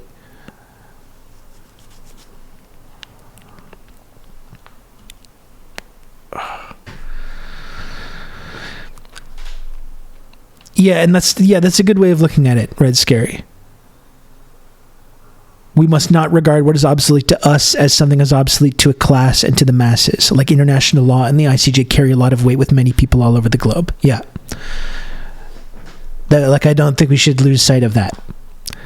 So Finkelstein says, stop the presses. Hamas militants have day jobs. Let's assume the horrible, awful, godforsaken worst. I always read it in his voice, like when I read the words. Yeah, hold the phone. I just learned that the January 6th protesters work in police departments all across the country. Yeah, some of them were off duty and some of them were on duty. And in fact, I do actually think that's evidence that we should dissolve the entire United States government. But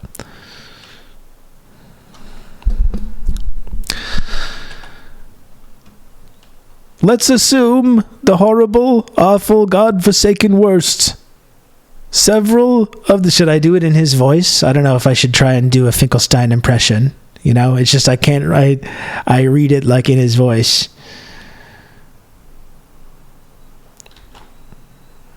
Let's assume the horrible, awful, godforsaken worst.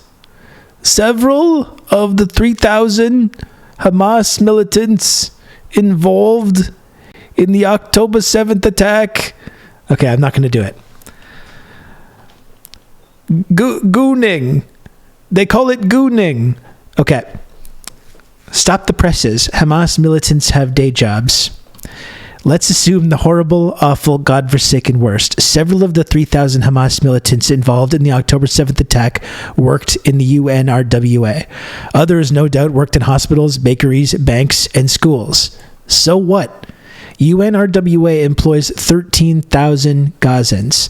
The miracle would be if none was in Hamas. The story, even if it were true, was obviously contrived to distract from the ICJ decision and punish UNRWA. Outspoken UNRWA head Philippe Lazzarini was quoted twice by the American judge reading the decision. The sadistic Western powers led by the U.S. and including Germany, Japan, Canada, Netherlands, Britain, Australia, Austria, and Finland have now suspended aid to the starving people of Gaza.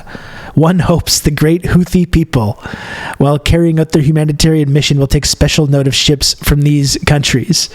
And that's why I don't get too upset when people say all kinds of mean things about me, because I talk about Yemen and talk about them upholding human rights and international law, because I feel like I'm on the right side of history, because we've got Norman Finkelstein taking that several steps further.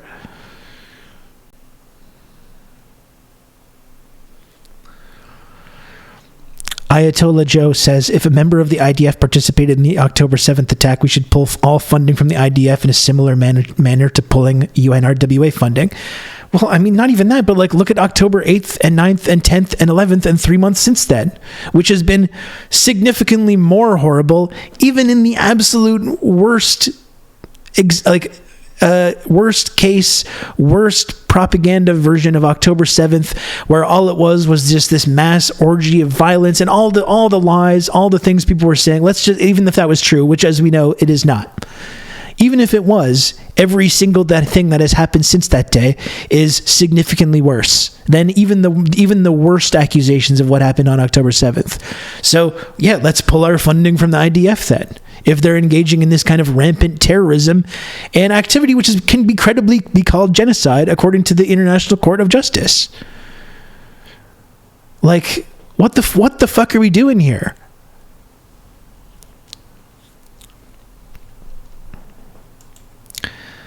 Gazans tortured is proof. We remove funding. Thousands of TikToks of IOF soldiers doing the Fortnite dance before destroying an entire apartment complex, and we sleep. They've killed 26,000 people, whatever the number is now, and we're starting to lose track of all the deaths because of the entire infrastructure, health infrastructure in Gaza is totally collapsing. So it's probably significantly more than whatever we're saying it is now.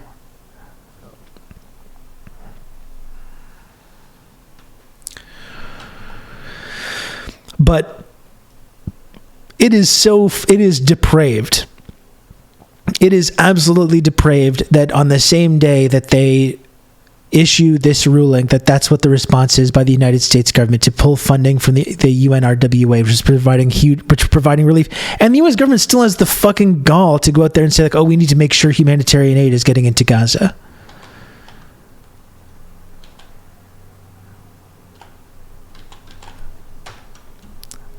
Like, it's fucking unbelievable. But yeah, let's cut funding to the UNRWA because of these kinds of accusations. Like Finkelstein's pointing out, it would be shocking if there weren't members of Hamas that were part of the UNRWA. So if that's enough to lose funding, but we're still funding the IDF while they engage in what the ICJ can credibly says can be called genocide.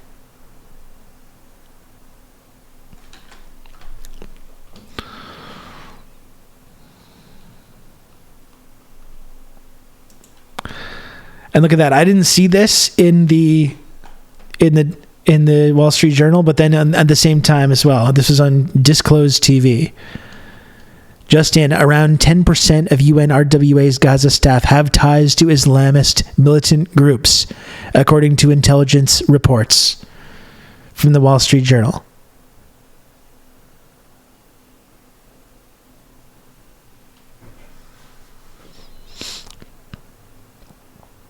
And again, it would be shocking if the number was 0. If there weren't, of the thousands of people that work in Gaza don't have ties to Hamas.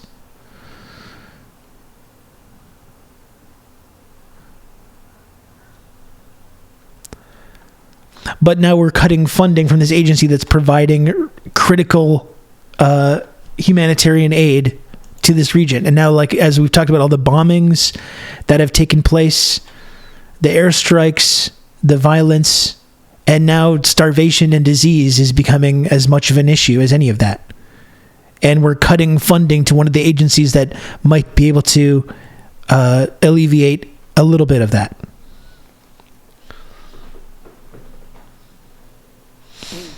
And I saw the thing about the New York Times pulling that podcast episode about these accusations of roving Hamas rape gangs, which, as we've talked about on this program, there is zero evidence for, except for secondhand accounts of people that claim to have witnessed these things.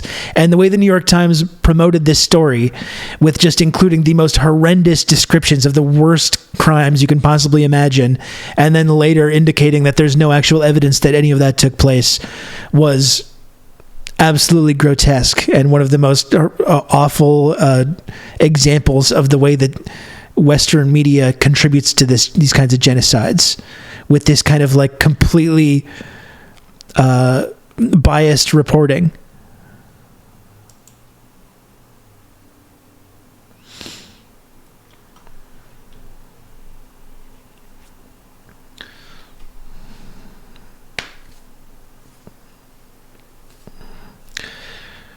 Mossad guy says everyone bought the UNRWA story immediately. Keep it going, guys. Let's just say all of UNRWA and the ICJ judges are Hamas too. And that's what they've been doing for months now. Like we talked about this with Justin Potter and John Elmer when they were on the show a couple months ago now. You know, there's the UN is Hamas. Everything is Hamas. Everyone is Hamas. Anyone that protests, they're Hamas. The UN, Hamas. Harvard, Hamas. Columbia University, Hamas.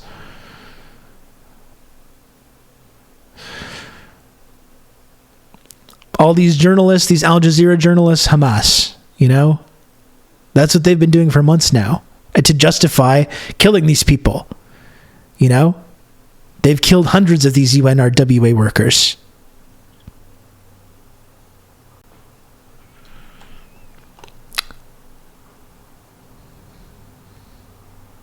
Rob Rousseau, Hamas. I mean, people have said that, actually.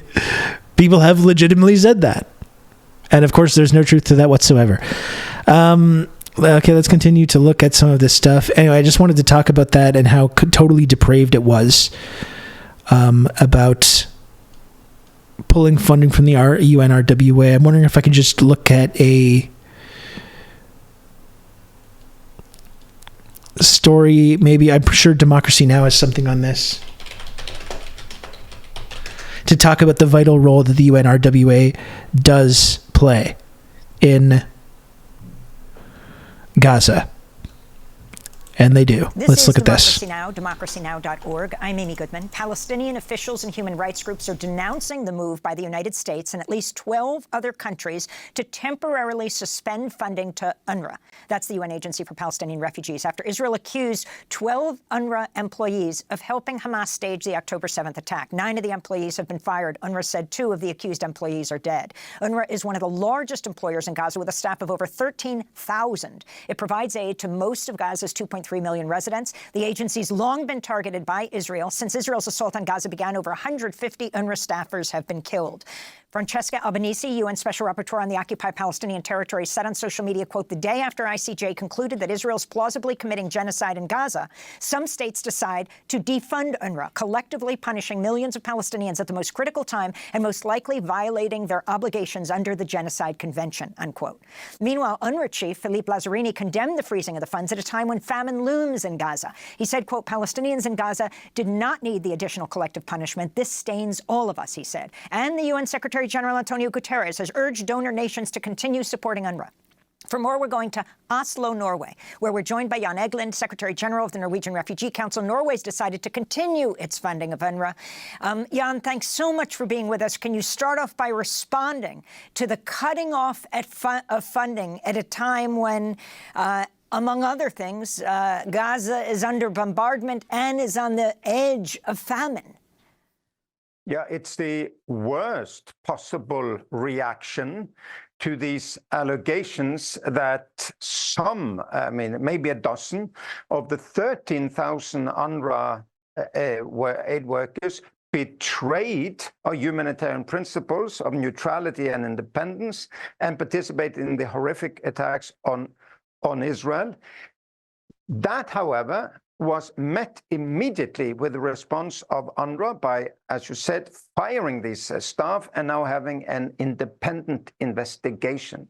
What the donors did, the US, the UK, Germany, Italy, Finland, Netherlands, Australia, and some others, did was to cut all aid to the children of Gaza, to the women in Gaza, to the completely innocent there. It's the worst possible move at the time when this trapped population is under bombardment. Do not punish the many innocent for the sins of a few.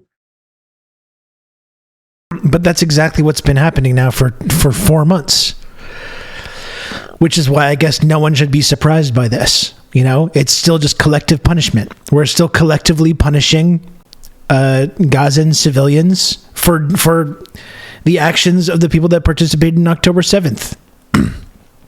And well, Rob, many of them supported what happened October 7th. Yeah, no shit. That's not surprising. That shouldn't be surprising to anyone. It's a fucking concentration camp. Of course people there supported the fact that they tore down the fence. Of course people supported the fact that they did something finally to try and take back their people that Israel has taken hostage over the years. Of course people celebrated that. Is that fucking surprising? Like, people have lost all ability to have any empathy. People that live comfortable lives in the West judging people for celebrating when they're able to break free from the concentration camp that they've been kept in for 20 years. Like, people have said to me, Rob, you supported the October 7th, the actions of October 7th. You know what? Yeah, I did. Yes, I did. I woke up, as I've said many times, I woke up that day, I saw footage of the Gaza prison fence being bulldozed, and yeah, I celebrated that. Anyone that knows anything about what's been happening in Gaza for years should celebrate that. Anyone should celebrate that. That was a beautiful, historic image. And do I support civilians being murdered? No, I don't support any innocent civilians being murdered indiscriminately in any context. But yet, do I celebrate people that are being trapped in a concentration camp, escaping from the concentration camp? Absolutely. Absolutely, unapologetically.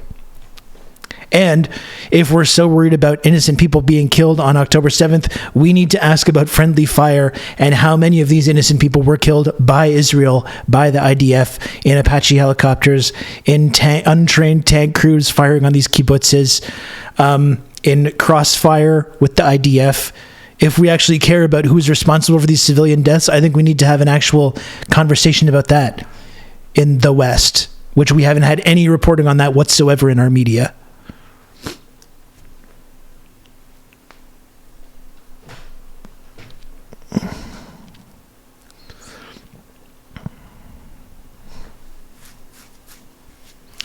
Yeah, there's an investigation just like Nord Stream. We're going to find out. We're going to get to the bottom of this. We're going to get to the bottom of this any day now.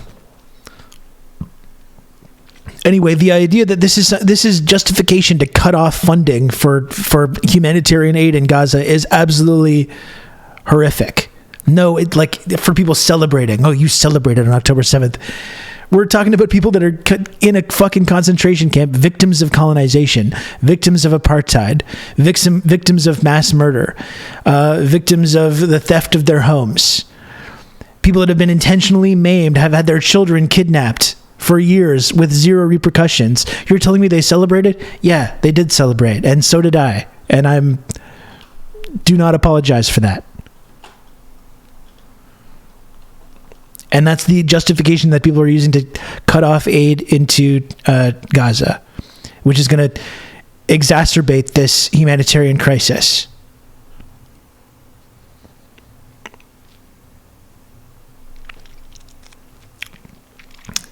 Got any leads? Yeah.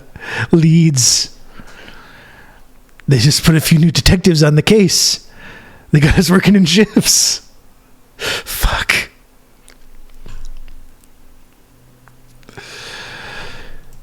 Who did very wrong, it seems.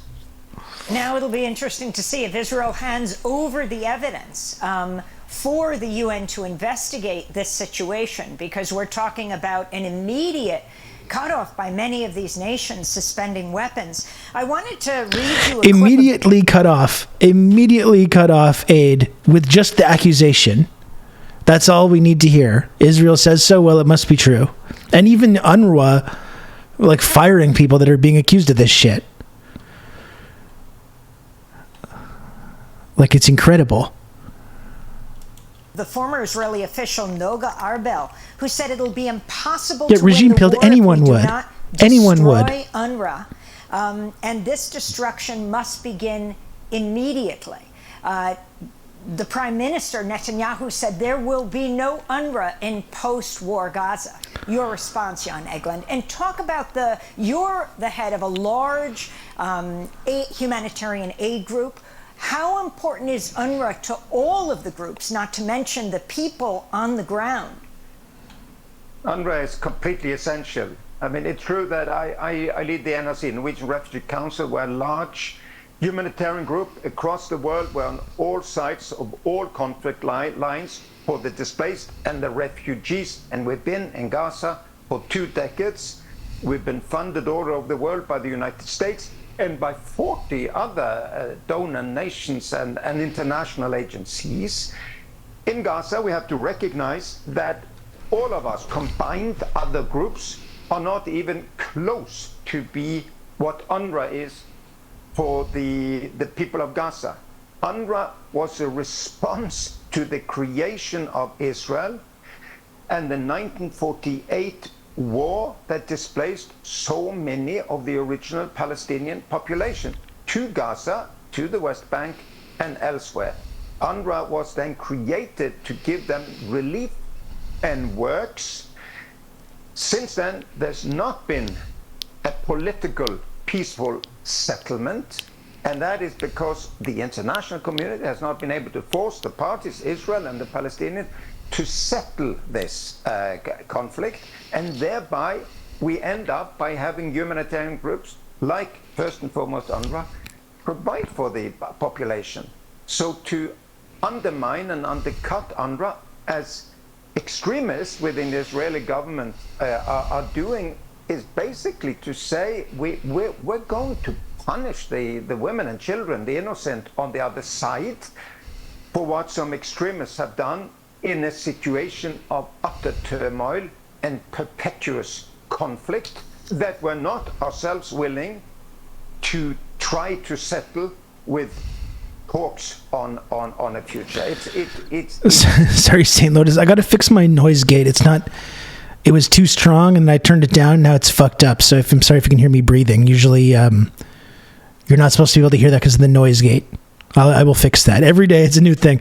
Eventually, I will figure out how to work this stuff. Going on 4 or 5 years here. Eventually, I'll figure this out. It's very wrong, and the international donors must stay with the humanitarian organizations like Norway did. Norway is a large donor, giving much more per capita to Palestinians and elsewhere than any other donor. We stay with UNRWA, and we say, good that you terminated all of those contracts and fired these people, and good that there is an investigation, and then we'll draw the conclusions what we should do for the future. Jan Egeland, what evidence is there of Israel's charges? Have they handed over the evidence? As far as I know, it's not been received by UNRWA or by the UN investigators. I hope they will be received so that they can do a thorough investigation of this. Very serious allegations. I read about them in the New York Times. And if it's true, again, they betrayed all of our principles, really. Neutrality, impartiality, etc. That is so important for us who are unarmed humanitarian workers in the crossfire around the world. But of course, no one who's working across the Middle East can guarantee that there are not people within our midst that may, in the end, have hidden agendas. Palestinians cannot do that. Israeli cannot do that. We know of many Israelis who've done very bad things in Gaza, shooting at people with white flags. It's documented in detail. They've even shot their own people with white flags. They have settler organizations, mafia-style settler organizations displacing. Why are we not cutting funding for any of that shit? Families across the West Bank. Many of these are recruited to the Israeli Defense Forces. They belong in jail, but they are in the Israeli Defense Force. No one can guarantee that there are not problems. We've been seeing far worse behavior than anything that happened on October 7th. Like I was saying, even in the most fever dream accusations of what happened October 7th, we've seen months now of behavior significantly worse than any of that shit. We're still funding it. We're not cutting our funding from Israel to IDF. Like, this is insane. Therefore, they had to be investigated, and there has to be action taken every time something happens. But don't cut funding to people in great need. It's the worst possible response. Jan Egeland, I want to thank you for being with us, Secretary General of the Norwegian Refugee Council, speaking to us from Oslo. I'm Amy Goodman. This is another edition. Okay, that was good. Now, hopefully, my noise gate is better. Because earlier, I remember I had to turn it down. There was times that you couldn't hear what I was saying because it was too strong. I don't fucking understand how this stuff works. I'm literally like a musician. I'm supposed to understand audio stuff. See, now I'm getting mixed signals. Now we've got Kira V saying the gain is too high and St. Lotus saying I sound sensational. Personally, I like when the mic is loud, Kira V, but I need to have a noise gate that blocks out background stuff.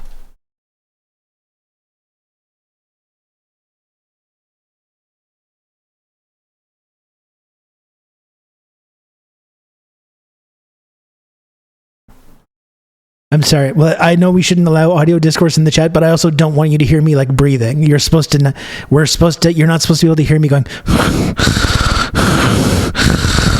when we're trying to watch a video. Like, that does need to be adjusted if that's what's going on. We don't want that.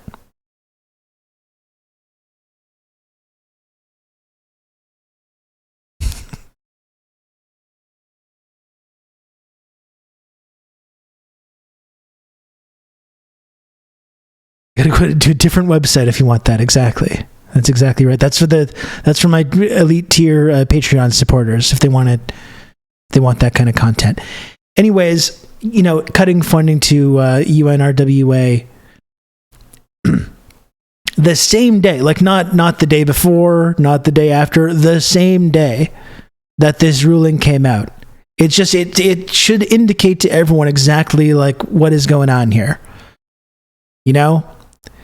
And that's the thing. It's like if the West is in a crisis of legitimacy, or America or Israel and Canada, it's clear, right? It's all our cards are going on the table. It's not a coincidence that the same day that this ruling comes down, this is how we react, based on this report that we talked about.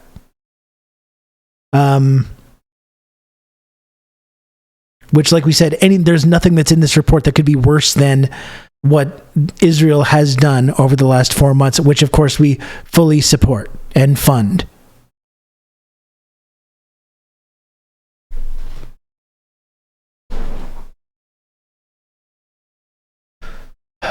So not only, though, that's not our only response. Oh, this seems good too. We've got a Katie Halper clip. 8 minutes. This should be good as well.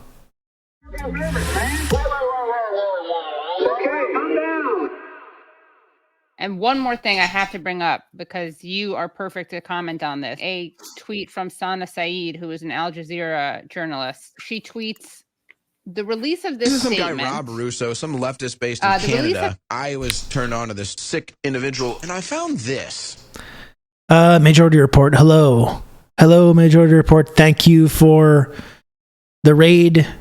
Thank you to my man Matt Leck at Majority Report for joining the show. And for the raid, I appreciate it. Folks, if you can, please smash the follow button. Do you know I'm very, very close?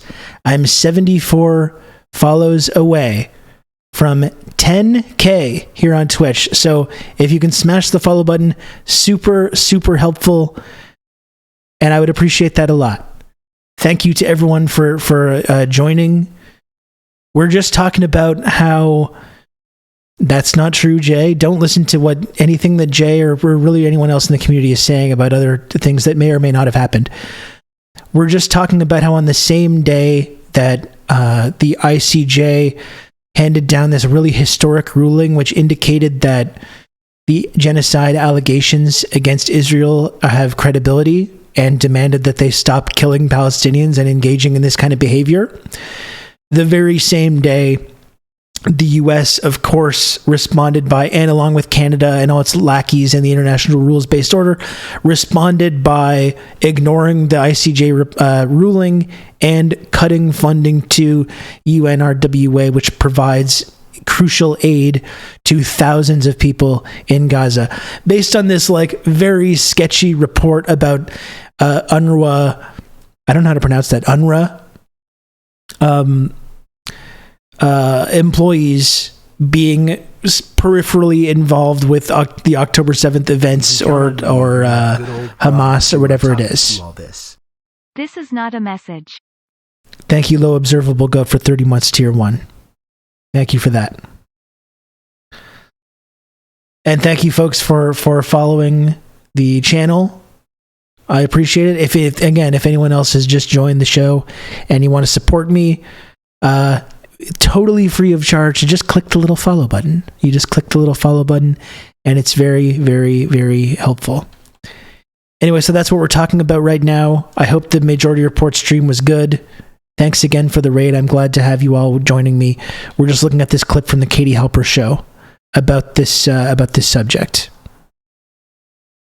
Tweet from Sana Saeed, who is an Al Jazeera journalist. She tweets, the release of this statement coming right as news begins to spread about the ICJ ruling and ahead of press briefings is a cynical attempt to change the news of the day. And then she is quote tweeting, new, the State Department has put a temporary hold on funding for UNRWA, the main UN agency in Gaza, following allegations that 12 UNRWA employees Thank you, Hack all the things. October 7th attacks in Israel. And sure enough, I have to say, her prediction is 100% true, because I was talking to someone on the phone, a relative, and I mentioned that I was doing a stream tonight about this, and they said, "Oh, it's all so terrible what's happening," and it looks like there were people on the UNRWA payroll who were involved in October 7th. That's the response to my saying I'm doing a stream about the genocide case against Israel. Yeah, I don't think it's a coincidence at all. And I mean, a couple of things I'll say about that. One is that Israel has always hated UNRWA because UNRWA represents a lifeline that prevents them from totally destroying civilian life in Gaza. If it weren't for UNRWA... Cherry Spice, I'm very chill. Okay, people in the community can attest to this. I'm very chill and low-key, although maybe sometimes I might be a little fiery, maybe a little spicy, but overall, very chill and low-key. I promise you that.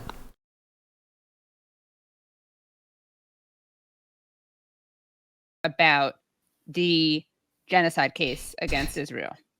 Yeah, I don't think it's a coincidence at all. And I mean, a couple of things I'll say about that. One is that Israel has always hated UNRWA because UNRWA represents a lifeline that prevents them from totally destroying civilian life in Gaza.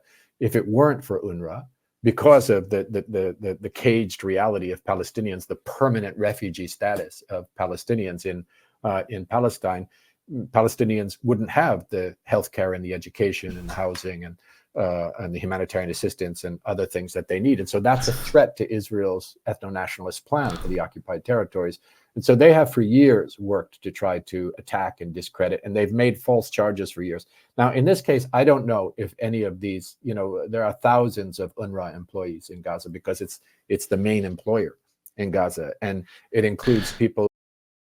Just got here, but it's beyond parody that libs are now saying Palestinian protests are Russia-funded. Have they accused this ex-UN guy of being on Putin's payroll yet? Probably. And Solar Defrag, we're going to get to that next, because I'm talking about the responses to the ICJ ruling. And this is response number one: cut funding to UNRWA because of this this allegation that Israel has made, which was based on information most likely extracted via torture. And we're going to take a look at action number two on the immediately after this ruling, which is suggesting that the people that are out there protesting for Palestine are Russian agents, Russian spies. That's how the United States government has responded to this ruling by the ICJ.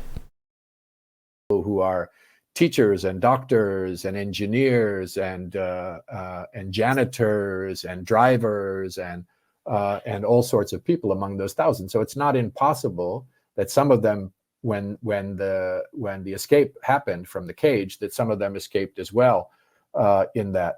I saw today from the UN spokesperson that they actually fired these people. But the way they described it is like firing them and they're investigating. Well, it seems to me you would investigate and then fire them.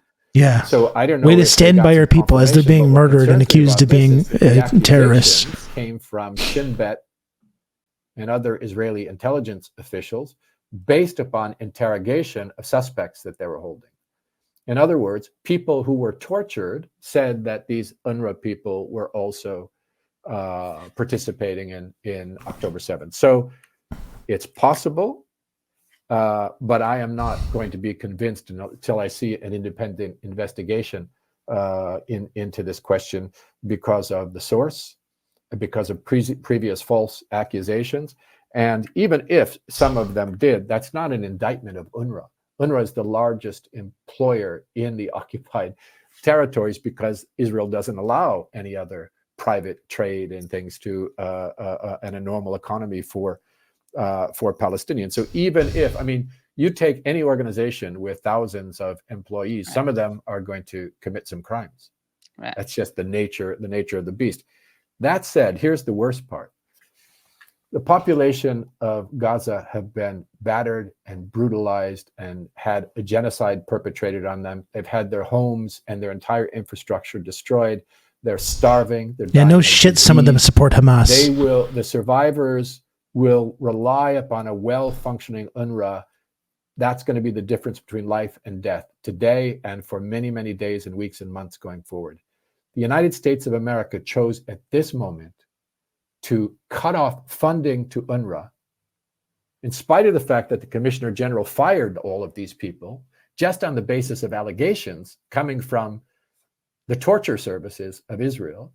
And that wasn't enough because the US wants to participate in causing the Palestinian people of Gaza to suffer so that it can satisfy its Israeli partners that it's being as vicious and malicious as they are inside of Gaza. I think that's an absolutely horrific statement about the moral depravity of our own government in its Middle East policy.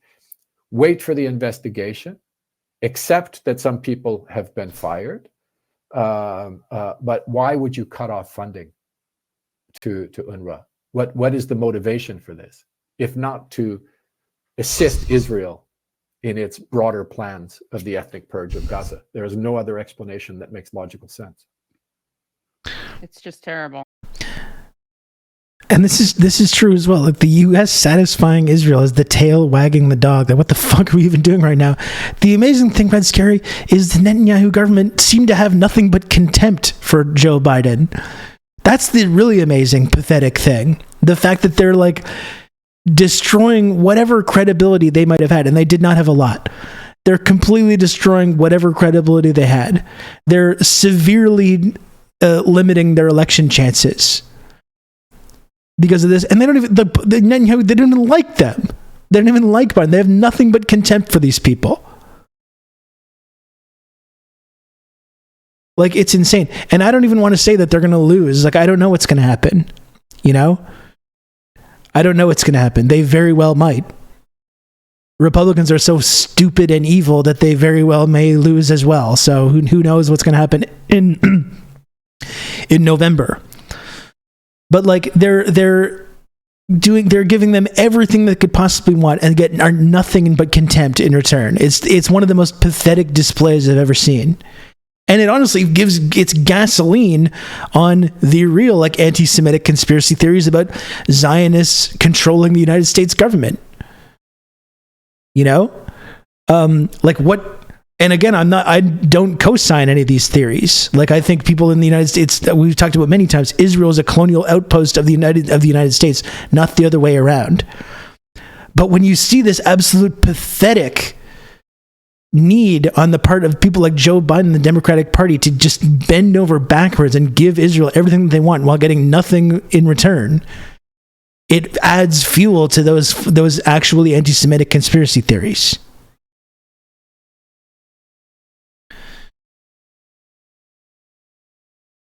Biden is most likely going to lose Michigan because of Dearborn. Yeah, I mean, it's the idea of Biden winning in Michigan, I think, is really hard to imagine right now. And I don't know, like, how much of a chance does he have if they lose there? I don't know.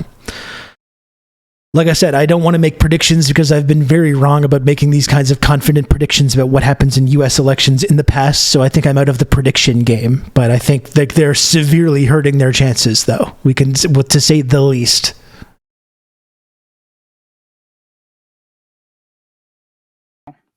And I don't know what we're going to do so that people know how to react to that news in a way that's not, oh, look how bad things are. It turns out there were people in the UN participating October 7th, because then once again, it's all about. And again, what's participating? The Palestinians. What's participating? The Israelis are just victims. Yeah, and it's about justifying the targeting of UN compounds and right. UN shelters and UN schools and UN. I mean, this is the game that they've played for a very long time. Look, you know, this propaganda war is going to go on and on and on and on. But in the end, you know, it has been going on all along. They have their complicit media outlets that will report whatever it is they want to report. They have news outlets that refuse to play South Africa's case in the hearing against Israel, but then played in its entirety Israel's defense. And that's always going to exist, but it's not working anymore. Most people have figured out this game. It has taken, unfortunately, the martyring of tens of thousands of innocent civilians to get the story to get out. But I don't think that genie's going back in the bottle. Whatever propaganda campaign the Israelis and their U.S. allies decide to embrace. Yeah, it's a problem. It's a problem if it turns out to be true. But it just needs to, if it does turn out to be true, and we don't know given the source, but if it does turn out to be true, it needs to be put in the context of thousands of people, a handful of whom turned out to commit crimes, which is true of every organization. I'd like to make a list of all of the people employed by the United States government who are committing crimes. Well, that's actually the entire. Yeah, your hand would really get sore. It's the entire administration. Whatever. Yeah, exactly. Yeah. But I mean, really, people have to keep these Better use things a in dictaphone. context and not be manipulated by these sort of transparent propaganda efforts.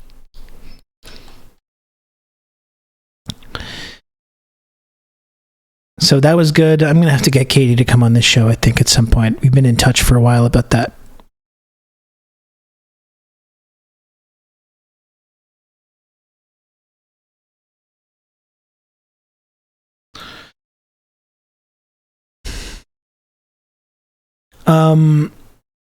So yeah, okay, so that gets to the next thing that I wanted to talk about. So not only did this has come up a couple times, I've been trying to kind of set the stage here, and I'm trying to squeeze in everything that I wanted to talk about today. Then we can talk, after this, we can talk about all the crazy, like, spiraling regional conflict that we're seeing right now, and the daily steps we're taking closer to World War III, which just almost feels inevitable at this point. I don't know.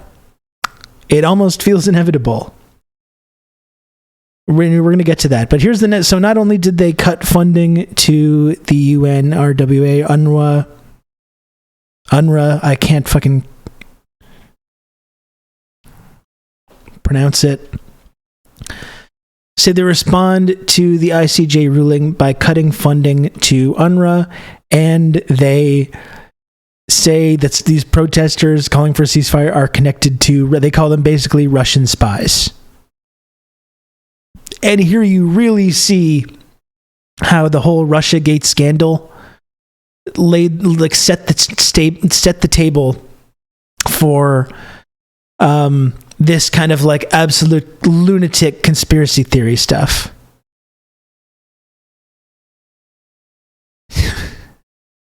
Asmo says you sound like Trump. Do you mean you would like my Trump impression? Which I haven't been doing? Check what she said today that's trending. Okay, we can check after this. But let's take a look at this first.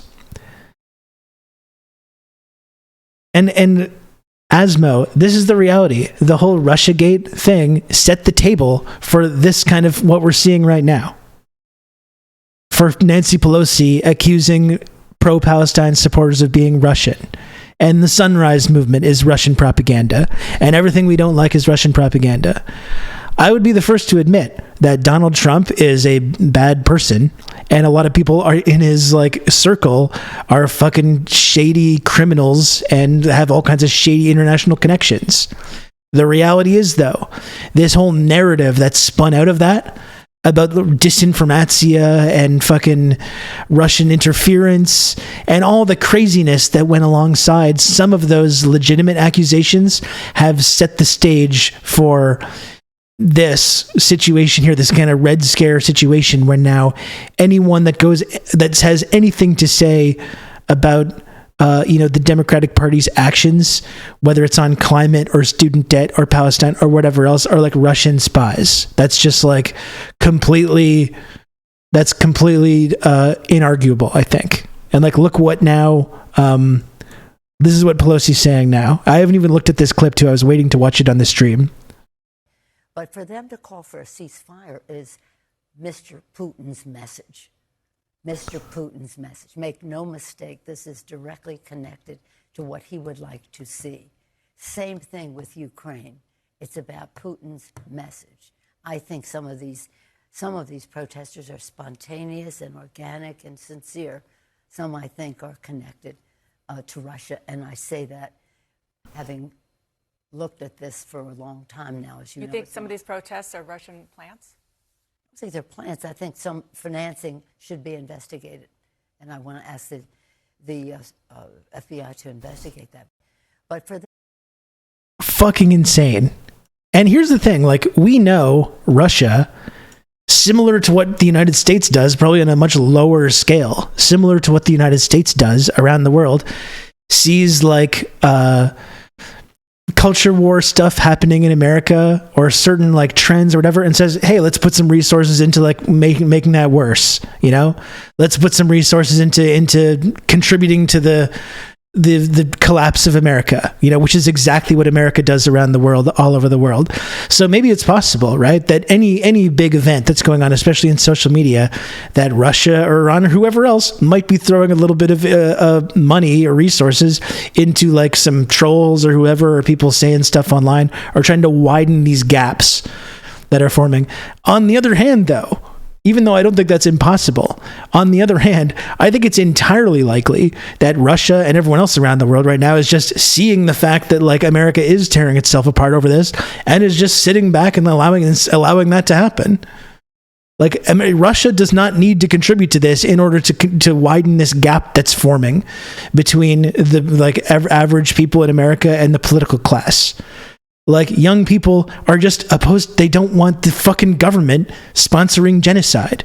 We see the nonstop footage, and of course, I'm not a young person, but I say we, in addition to other young people, we see the nonstop footage of fucking children being murdered, families being destroyed, parents carrying around the remains of their children in little plastic bags, mass graves being dug, entire neighborhoods being demolished, and we're rightfully, correctly disgusted by that, and disgusted in the role that our governments are playing in perpetuating that.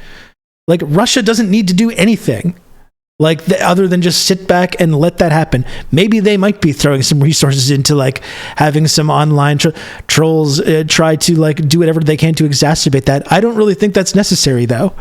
I think a lot of countries around the world, including China and Iran and Russia, and a lot of these countries are just sitting back right now and just watching the United States enter this stage of terminal collapse, and don't really need to do anything to contribute to that. Like, it's really not necessary.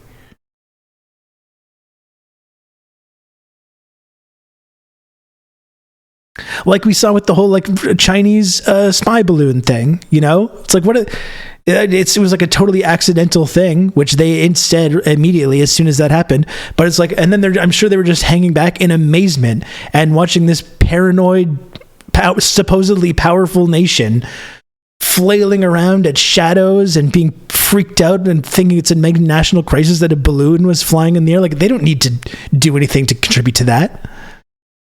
We're doing that entirely of our own volition.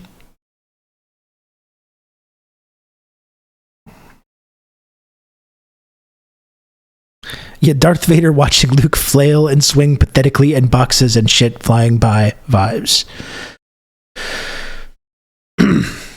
I'm honestly surprised the Chinese police station sting that started up in Canada didn't catch fire in the USA. It did. It started to a little bit, because there's some stuff in like Brooklyn and New York. I remember some of these same accusations about the police stations. So trans women, do you have the clip of what Pelosi said today? Let me see if I can find it. Jesus Christ, this fucking lady. Oh my goodness. Oh no. Oh, Nancy. First of all, it should be said as well, Nancy Pelosi should be in jail. Like, let's be clear on that. Lock her up. It's a clear-cut case of corruption. What's Nancy Pelosi's net worth versus what her average salary is? Why does Nancy Pelosi, a congressperson, have a better Wall Street investment record than like every single major hedge fund in the United States? That's illegal. That's corruption. Open and shut case. Open and shut case. She should be in jail. Just this corrupt fucking,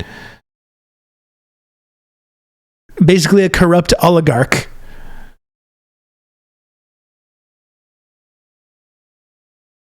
Martha went to prison for insider trading. Exactly. And it's not just Pelosi. It's many people in the United States government that should be treated the same way.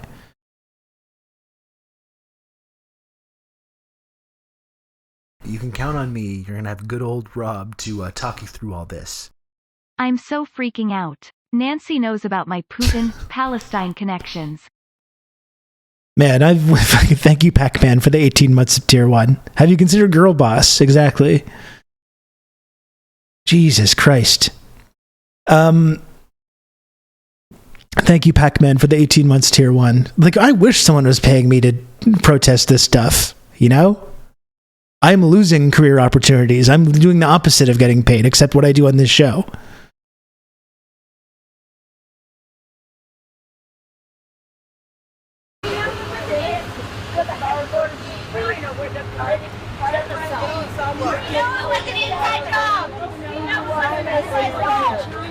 Most of your constituents want beside you. Stop the genocide. Stop the Holocaust. The Democrats want the ceasefire. The Democrats want the ceasefire. The Democrats.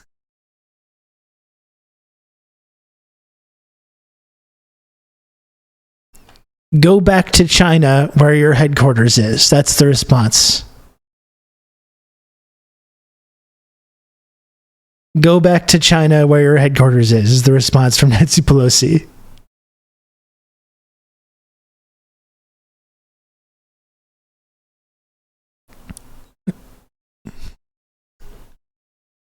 The citizens like, just please get in the damn car, Nancy.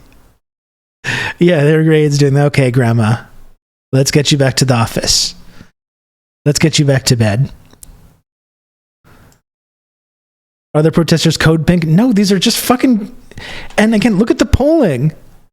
Look at the polling. Most Democrats agree, or like I think like Benjamin Orr was talking about, I think it's 49% of Democrats polled suggested that it's accurate to suggest Israel's committing genocide. That's almost 50% of the entire Democratic constituency. And young people, it's like 80%. And they're saying that this is because of Russia and China. Like the whole thing with TikTok. Why are these young people? Why are these young people against genocide? Why are these young people horrified that the United States government is fully financing this genocide? Well, it's because they're going on TikTok and seeing nonstop footage of that violence that we're paying for, and they're against that. We need to shut this down. It's a devious Chinese algorithm that's creating the situation. Yeah, I would love to go back to China. I would be more than happy to. And this is a good point as well. Most of that constituency just watch Western propaganda media and still half knows that it's genocide. Like, I think that's one of the things that we're seeing right now is the fact that they know full well that they've fucking lost control of the narrative here. Like the entire legitimacy of Israel has been permanently destroyed now, forever. And with it, the legitimacy of the West. America, Canada, the UK, they're aware of that. And these old motherfuckers, the people in the ruling class, they're just desperately flailing to do anything other than acknowledge what's happening. Accusing protesters of being Chinese communists is literally an Alex Jones bit. And like, we laugh as well, but this is also scary.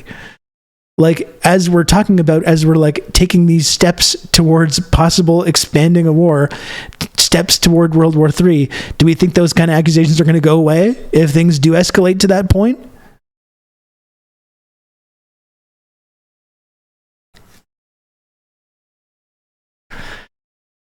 I think there's one thing that like makes me feel like okay is that it seems like a lot of people, like I saw a lot of clips from people in the UK. There's we're going to reinstitute the draft if we go to war, and there's people in the UK just being like fuck. Like there's people that are like no, fuck no.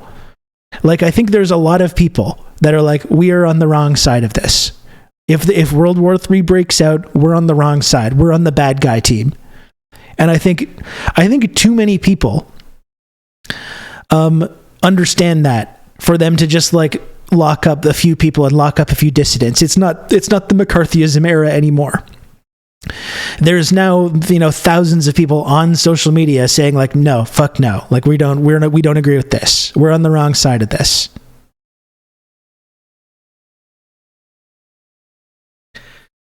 The fact that this is happening after the ICJ ruling tells me that this ruling was a loss for the West.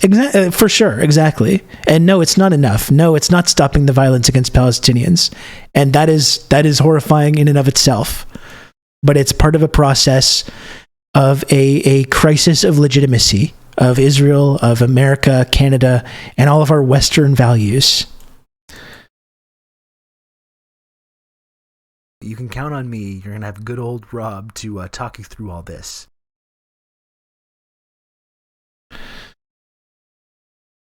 Thank you, Asmo, for the tier 1 sub. I appreciate it. If they pull out drafts and conscription again, I ain't doing shit for this country. Yeah, well, that's the thing. I'm too physically disabled to be drafted, but like if this hypothetical scary scenario, Red Scare scenario that we're talking about, I'm going to be for sure have bad stuff happen to me for all the things that I have said on this program over the last 3 years.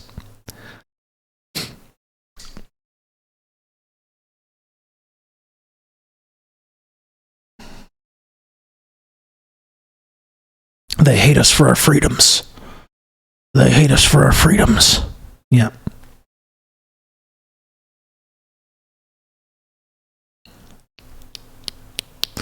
But I do think there's like a beyond a critical mass of people that are not going to go along with this. You know, I think there's a lot of people as well. Like even after October 7th, I've seen a number of stories of people that supported Israel after October 7th, and since that time have been radicalized to not support Israel. Like I think there's many such cases. I think there's beyond a critical mass of people that are not going to go along with this. Even deranged right-wingers are not going to go along with it because they have entirely different fucked up ideas about the reasons for all this stuff is happening.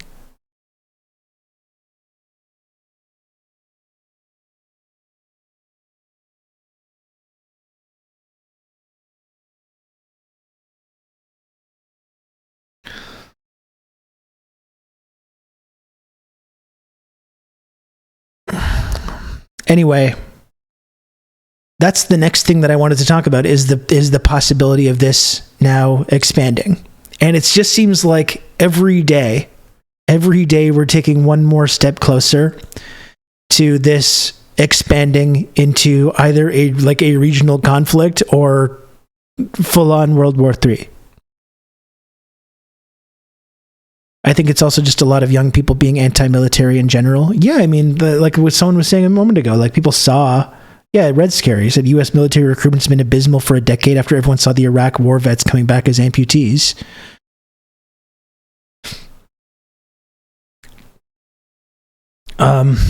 I think there's, especially young people, are not going to be on board with whatever is coming next if this does expand. And honestly, when it comes to this expanding into a larger conflict, I feel like it's just inevitable at this point, honestly. And I don't want to be pessimistic. I don't want to be doomer about it.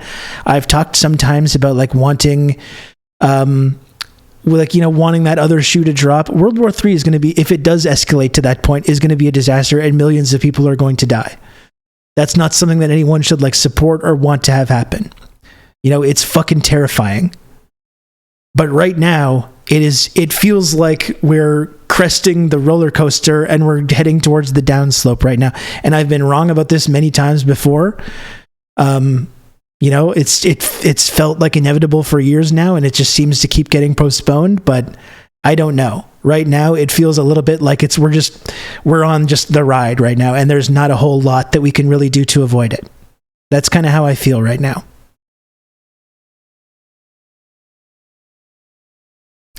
I did see the U.S. put out a statement being like, we're not planning to attack Iran, which was good to see. But I think the question is like how long they're going to be able to keep the Iran hawks at bay. There's people in the United States government and the security state establishment that want all that to happen, that want to attack Iran. And so far, the kind of like liberal types have been able to keep these people at bay, but who knows how much longer that's going to happen? What's going to happen if Trump does come back in November? What kind of military, what kind of security state apparatchiks is he going to put in place? Are they going to be as reticent to escalate this thing? I don't know. There's a lot of people that are begging for this. Sorry, Marty, I wanted to get to your comment there. I will say this. I think we have to think about the subset of people you're talking about. Then add the qualifier that it's what we see online. I think there are still a majority of people that aren't as online and are only getting these news and updates from NPR on their drive to work. That's a good point, Marty. Although I will say, as a counter to that, like we were saying, I think 49% of Democrats think that the genocide allegations are accurate about Israel. And those are people that are not extremely online. Those are people that are getting polled that do listen to NPR and PBS and CNN and all this kind of shit.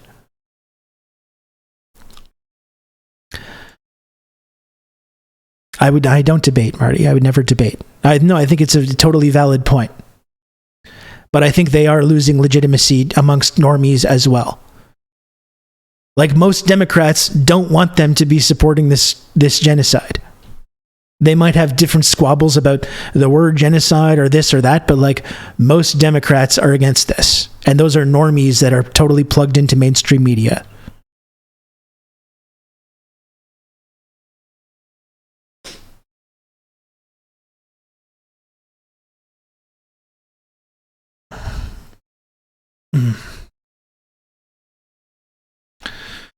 So let's now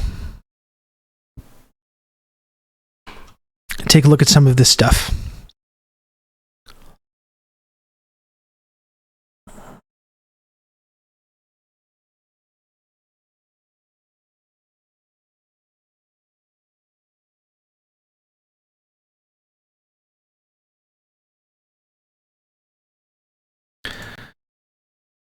So look, and this is it. Like, it just feels like every day we're taking one step closer. Every day we're taking one step closer to the U.S. being fully involved here. Even because you can tell that there's a reluctance, right? You can tell there's a reluctance. The normies reach a critical tipping point, and then they all change their mind. Well, that's the kind of thing with the propaganda machine. We've seen how powerful it is. We saw it in the wake of October 7th. We saw it in the wake of the Russian invasion of Ukraine as well. And the propaganda button gets pushed, and a lot of people that might think one way get swallowed up by that. Even critical thinking online lefties, you know?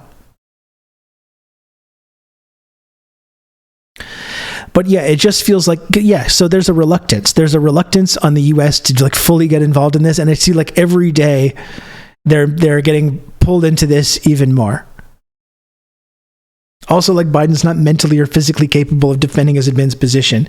It couldn't be more, like, Biden, I think, is the perfect avatar for the declining America right now. It's like, while this is happening, the American president is this like completely illegitimate, underwater polling, totally fucking senile, pathetic old man who looks like a skeleton. You know, who's going in public and just talking total nonsense. He's just talking total nonsense in public, which in fact I and many others were pointing out in 2019 and 2020 before we were told by all the very serious liberals that this was the guy that you need to go to. And he's now going to campaign, if he's physically and mentally capable of it, which we know he's not. Now he's going to campaign against Donald Trump, another fucking pervert criminal game show host. You know, so it's pretty fitting this coming election. And fuck, like, I thought the last election was going to tear America apart, and now I feel like I don't even know. I don't know what's going to happen after November. Like, really? I really doubt. I really have no idea. Like, I've been wrong about this before. I don't want to make any predictions. I really feel like this is going to be the one that totally fucking pulls America apart. It breaks America in half. And we've got all this stuff in Texas going on as well that's exacerbating that. God damn. There's so many declining empire storylines going on right now, both domestically and internationally.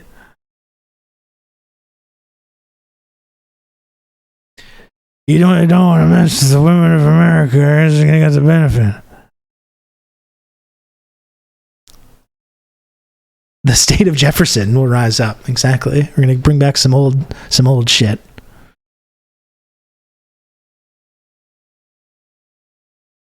Well, and we can get to that if we want to. Texas has been poking at the federal government to see what they can get away with for a while. And now you have Biden being like, yeah, we should close the border. Yeah, we should have all these restrictions. And now you have all these smug liberals being like, that's called 4D chess. Now Biden's saying that he will be cruel to immigrants and he will close the border and he will do this. Ha ha, we win. As they're like advocating for their Democratic president to give everything giving everything that these like immigration hardliners want. We win. This is how we win, by being Republicans. These fucking morons. You can count on me. You're going to have good old Rob to talk you through all this. Barbara, thanks for the 10 months of Tier 1. We win, they say, as the other side achieves all their policy goals, but while still claiming to be persecuted and victims of like a communist conspiracy. So no one is happy. They get their policy goals and they still are not happy. Yeah, you want to close the border? Now we want to lay anti-personnel landmines on the border. So the White House has notified Congress that the U.S. has troops on the ground in Yemen. Like, this is what I mean, though. It's like every day we take one step closer to this just completely escalating, which is, I think, what Israel wants. We've got U.S. troops on the ground in Yemen. We've got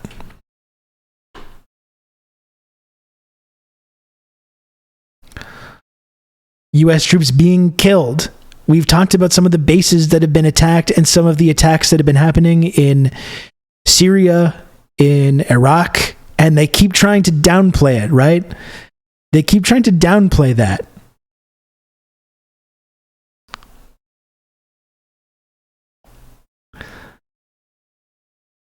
Like, there was that amazing, statement that's like, oh no, there have been some traumatic brain injuries, but like nothing serious in some of these attacks. Maybe troops getting traumatic brain injuries is kind of serious, but like they keep trying to downplay it because they still seem to have some reluctance about getting pulled into this. And this is what I mean, though. If Biden does lose, I don't know if this reluctance is going to continue for much longer. There's going to be hardliners that could possibly be put into place that do want to escalate this. And that's not an argument to vote for Biden, because they've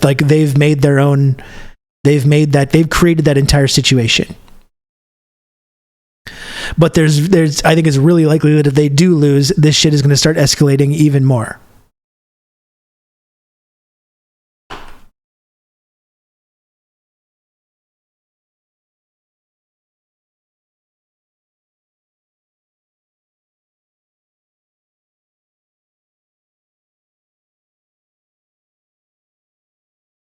I'm just trying to find the video of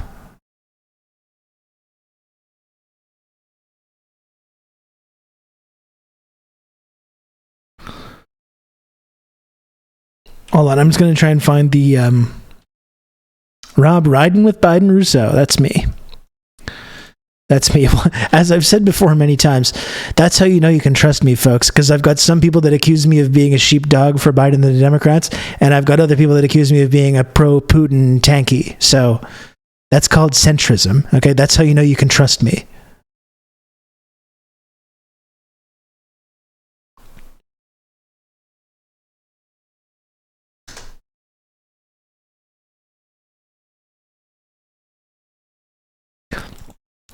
So this seems like the most severe escalation yet. Like, we've talked about some of these bases that have been attacked, but now you actually have U.S. troops being killed in drone attacks. And it's like, as much as they might be reluctant to escalate this even further, it feels like they're rapidly losing their ability to maintain that. Hello, everyone. Thank you so much for joining me. I'm Frederica Whitfield. We'll join Fareed Zakaria GPS in a moment, but right now we've got this breaking news. 3 U.S. troops were killed and at least 24 more injured in a drone attack on a small U.S. outpost in Jordan, near the border with Syria and Iraq. This is the first time U.S. troops have been killed by enemy fire in the Middle East since the beginning of the war in Gaza, October 7th. It also marks a significant escalation of an already precarious situation in the Middle East. President Biden reacting a short time ago, vowing the U.S. will hold those responsible to account. We've got full coverage of this breaking story. Natasha Bertrand is in Washington. Priscilla Alvarez is with President Biden in South Carolina. And Ben Wiedemann is in Beirut. So, Natasha, you first. What are we learning about the attack? It's a very serious moment for the U.S. military, for President Biden, for the administration writ large, because this is the first time that U.S. service members have actually been killed from hostile. Yeah, and this is kind of my point here, Mercurial Shroom. This is frightening. Even the supposed liberal networks like MSNBC are prodding the Biden admin to respond against Iran. This is what I mean. As much as there might be like a reticence on the part of the Biden administration to completely commit to escalating this and getting involved. There might get to a point soon, especially with an election season coming up, where they're going to be pressured to respond even more, and then it's going to have more of a backlash. And then who knows? Then at that point, who knows what's going to happen? I certainly do not know. Israel can kill Americans, and liberals don't give one single shit. That's true. Fire since the war in Gaza began and sparked all of these tensions throughout the Middle East. Now, we're learning that these 3 U.S. service members, they were killed after a drone struck a base in northeast Jordan, right on the border of Syria, and it also wounded, we are told now, I can take a look at that next trans US women. Service members. That number is likely to continue to rise as these service members seek treatment for symptoms that are consistent with traumatic brain injury, according to 2 U.S. officials that we spoke to in the last hour. Now, this is a really high number of individuals killed and wounded in this kind of attack. Previously, when these kinds of attacks by these Iran-backed militias have occurred, targeting U.S. and coalition bases in Iraq and Syria, there have been a number of injuries, but most of them have been minor. The most extensive of those injuries being traumatic brain injuries, for example. But never before, since these attacks started in October, have we seen U.S. service members actually be killed in one of these drone and rocket attacks that have been launched by these militant groups that are supported by Iran in Iraq and Syria. So the U.S., of course, taking this extremely seriously. We got a statement from Central Command. We also had a statement from President Biden acknowledging this, and from the Vice President Kamala Harris. Remains to be seen how the U.S. is going to respond. But we are told that as of right now, of those U.S. service members who were wounded, at least 3 of them were evacuated for medical treatment. So their injuries serious enough to have to actually be removed and medevaced out. And Natasha, what are the options? Gulf of Tonkin type beat. Well, and this is the thing too. It's like we can speculate on that kind of stuff, but at this point, it's like neither would be surprising if this was some kind of like false flag situation, or if it's totally legitimate. Like, we know that there's like resistance groups in Syria and Iraq and elsewhere that are interested in attacking U.S. military bases for purely understandable reasons. So it could be either. You know, it's almost pointless to speculate about on how the U.S. might respond. Well, previously, in the kind of over 150 attacks on U.S. and coalition bases in Iraq and Syria that we have seen since October by these Iran-backed militant groups, the U.S. has responded. If they're describing it as an Iran-backed militant group, I think that's an example that it's probably not a false flag. If it's ISIS, then we can have that conversation. The very fact that they're describing these groups as Iran-backed, which of course we never do when it comes to talking about Israel or any other country. Iran-backed. This is the only we use when we describe these kind of like militia groups, whereas U.S.-trained militia groups are U.S.-backed states such as Israel. We never make this distinction. A number of times by striking these militant groups in Iraq and Syria kind of on an individual basis. Yeah, like people in Syria and Iraq don't have good reasons to want the U.S. troops to get the fuck out. I mean, fucking the U.S. has turned these regions in both Iraq and Syria into total fucking chaos where, you know, extremist groups and terrorists are just running rampant and like, terrorizing people in the region. So it's not surprising that there's resistance groups, whether they're Iran-backed or not, whether that's accurate or not. That there's people that have totally legitimate reasons to start attacking U.S. bases. Structure targeting certain militant groups, killing several of those militants in the strikes that the U.S. military has carried out. But it's unclear at this point whether the U.S. is going to feel like it has to go further this time, simply because 3 U.S. service members were killed, again, in a first that we have seen since this war began. All right, Natasha, thank you. Priscilla Alvarez. And we don't need to keep looking at this dog shit CNN analysis. Here's the John Kirby clip.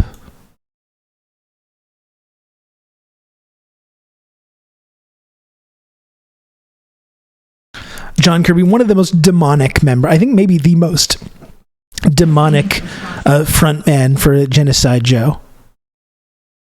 Like someone was saying earlier, he's like when the guy's eyes turn black in Nixon. He's like one of those guys. Has authorization under Article 2. Does that mean that he's planning to bypass Congress in any matter of war in terms of this response? I'm not going to get ahead of his decision making. He has the authority under Article 2 as Commander-in-Chief. And as we have in the past, so we will in the future appropriately inform leaders in Congress about what we're doing in keeping with that authority. Okay, so I just want to follow up because the president was sent a letter on Friday from a bipartisan group of lawmakers. Kirby looks like he'd be a villain in a Marvel movie. I mean, the thing that I keep saying, like, we live in Verhoeven world, right? So the thing, yeah, I think he looks like the host of like a sadistic game show in like a Verhoeven movie, like a Running Man style game show. Running Man is not Verhoeven, but you got kind of similar elements about commodifying the violence and depravity of America. Yeah, he looks like a corpo spokesman in a Verhoeven film. Makers, and he had been accused of unauthorized strikes against the Houthis by bypassing Congress. They said no president, regardless of political party, has the constitutional authority to bypass Congress on matters of war. Do you think that would apply here, given this escalation? We're not at war with the Houthis. We're not looking for a war with Iran. The president is comfortable that he has the appropriate legal authorities to act in self-defense. We're not at war when we're bombing the people. We're not at war with the people that we're bombing.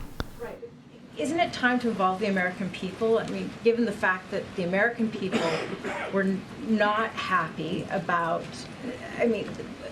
I suspect the American people are not happy about attacks on commercial shipping in the Red Sea. I also suspect they're not happy about seeing American troops killed at a base in Jordan. The president has the authority to defend those troops and those facilities, and he'll do that. He's weighing all of his options. This is an election year. Is the president looking at his polling when he's weighing all of these options? Is the president looking at what? My goodness. That's a heck of a question. He's not looking. Ma'am, let me just stop you right there. The Commander-in-Chief is not looking at polling or considering the electoral calendar when he's defending. How they feel about the war on Gaza? Oh, now, can I answer the question? They're so unused to people asking them critical questions, you know? Look at this man. This man just can't believe that anyone's even and this is barely even a tough question. Like, we've seen some of these Pentagon briefings, like we were talked about last week, and having reporters asking like tough, critical questions here. This is not even that. But even that is too much for John Kirby. Just the contempt that this man has, that someone dares to suggest that they might be going on some kind of wrong course here, or that their actions are out of line with what average people in America would like. Does the president consider the will of people? I hate you.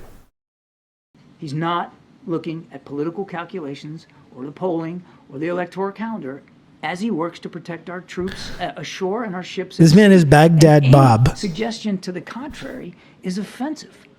Is he looking at the polling with respect to, does the American public want a broader Middle East conflict when he weighs his political decision making? Ma'am, I've answered that question. Okay, let's go. You didn't answer. Man, what an absolute scumbag. What an absolute scumbag, that fucking John Kirby.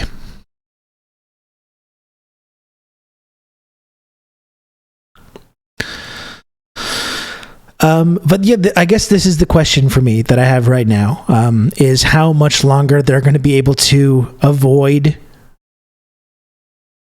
this thing spiraling into an absolute disaster. And look at this shit.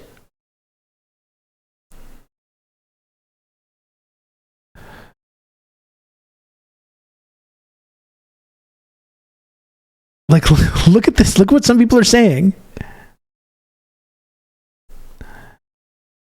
Like, this is incredible. So there's a tweet here. It says, this is from an Economist piece. Violence spirals as Iran proxies kill American soldiers. And again, which totally, like, takes agency from any of these, like, groups in Syria or Iraq, some of whom were trained by Iran, trained by Soleimani to defend themselves against ISIS, as we've talked about. But yeah, just describing them as Iranian proxies instantly like delegitimizes them in the exact same way that we delegitimized people in eastern Ukraine and the Donbass region. Oh, they're not, I know we're shelling and killing these civilians. I know we're arming and training these like extremist groups, Azov battalion and all these guys, but don't worry, they're not killing civilians. These are all Russian proxies, you see. They're these Russian proxies. And you just delegitimize any legitimate critiques that someone living in that region might have of not wanting to be involved in this like increasingly pro-America, pro-EU, anti-Russian government. Saeed talks about stripping agency from people in Orientalism in this exact way. That's interesting. That's another one that I got to read. And the long list of books that I need to read. Right, look at how psychotic this is, and Carrier Wave. I got your piece here as well.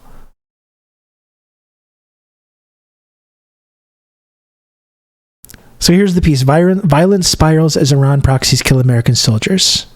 This is Shashank Joshi, defense editor at The Economist, says my piece on the deadly attack in Jordan, the first ever lethal drone strike against U.S. forces, and how he might respond against Iran. Mr. Biden's dilemma is that while modest reprisals may appear inadequate, heavy retaliation could cause other problems. So you see how some of these people that are part of these kind of like circles recognize this dilemma that liberals are in right now, where we can either ignore these increasing attacks on U.S. troops, or we can escalate things even more, which is just going to be a fucking disaster. And then look at this quote tweet from Mark Dubowitz, CEO at FDD. What's FDD? The Foundation for Defensive Democracies. Oh, that sounds really legitimate. He says, if you want to strike against the regime in Iran that is non-escalatory, but also effective and deterrent, Biden needs to wipe out IRGC bases and kill senior IRGC commanders. Only then will Khamenei back down. Like, this is the level of delusion that some of these people are operating under. Oh, we'll simply wipe out these IRGC bases and kill senior IRGC commanders. That will de-escalate the situation. That's going to de-escalate. We've figured this out. We've figured out how to de-escalate this situation. Let's blow up all these Iranian IRGC bases and kill all their leadership. And then they're going to back down. And like, you can say what you want about this guy. This is like a random dude for some random demonic foreign policy think tank. But like, this viewpoint is widely shared among certain people in Washington, D.C. And as much as the liberal establishment has a kind of reticence to escalate this even further, there's people in Washington that are just fucking chomping at the bit to get put in place where they can't escalate to this kind of a point. And then at that point, we're fucked. At that point, that's it. That is World War III.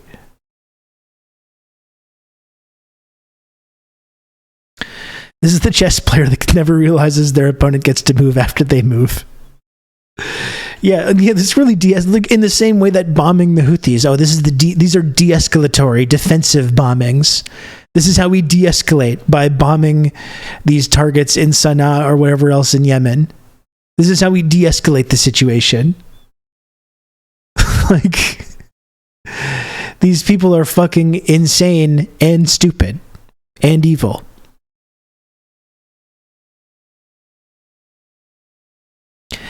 And if someone feels like gifting a sub to Ayatollah Joe has been coming through with some bangers today in the chat. So if someone wants to, please gift a sub to Ayatollah Joe. That would be great.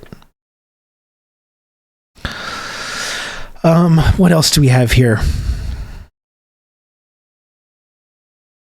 Yeah, and the U.S. got waxed in a war game against Iran, during which, and this is true, they had to stop and rewrite the rules for the win. Yeah, exactly. Like, this, they had to literally, in their war games, change the rules and go backwards after getting absolutely dominated.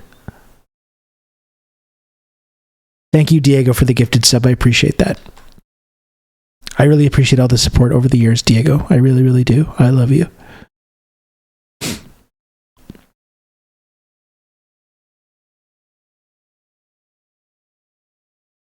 So what else do we have here? Oh yeah, and now we have this as well.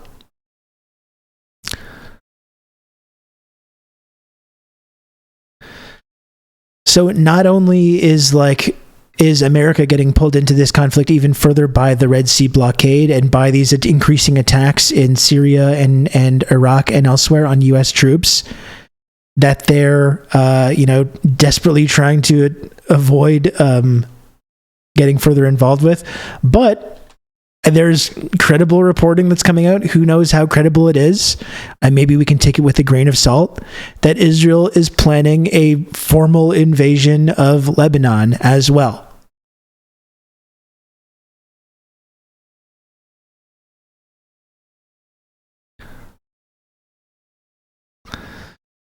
This was from... Let's follow the chain of quote tweets here. Israel is preparing to invade southern Lebanon. Reports are coming from Israel that Israeli Defense Forces is carrying out a massive transportation of logistics towards the Israeli-Lebanese border. I-24 News announced, if diplomatic efforts fail, Israel will invade southern Lebanon and force Hezbollah beyond the Litani River. Hezbollah rejected a ceasefire more than a month ago and regularly targets military facilities in northern Israel. The gradual withdrawal of the IDF from Gaza is also a clear sign that the second phase of the conflict, i.e. war between Hezbollah and Israel, will begin. These days, the USA is delivering massive amounts of weapons to Israel, including F-16 and F-35 fighter jets.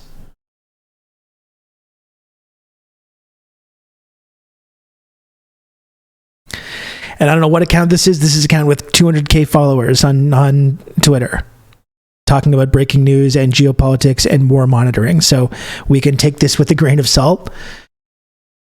And we should.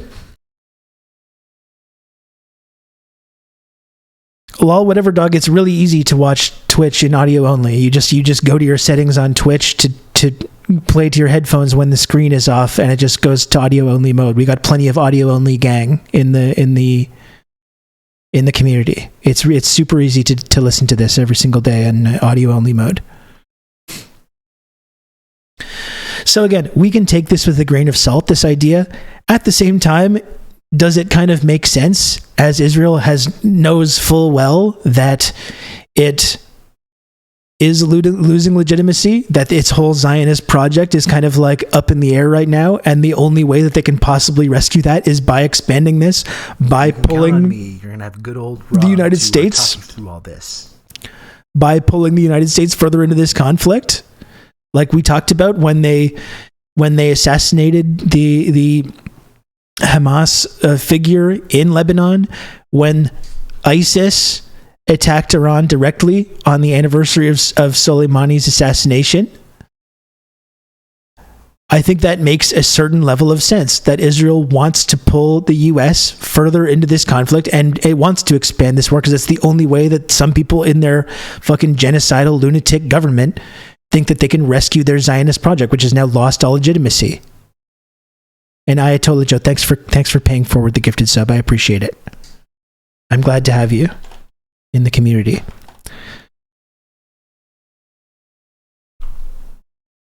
An unnamed Arab country has provided credible intelligence to Hezbollah that Israel will launch a large-scale military operation in Lebanon. And again, this is what I keep asking. What is the thing that's gonna, when is this snowball gonna pick up enough momentum that it's like, okay, this is really happening? Is this gonna be it? Right? We see the U.S. escalating in Yemen. We see this attack on the military base on the Jordan-Syrian border, killing U.S. troops. We now have a possibility of expanding war into southern Lebanon and pulling in Hezbollah even more. And yeah, Irate Lump, they view like the whole greater Israel thing. That's been always the bullshit about from the river to the sea, is the fact that these like Zionist supremacists view greater Israel as taking significant chunks of Lebanon and Syria and Jordan and Egypt.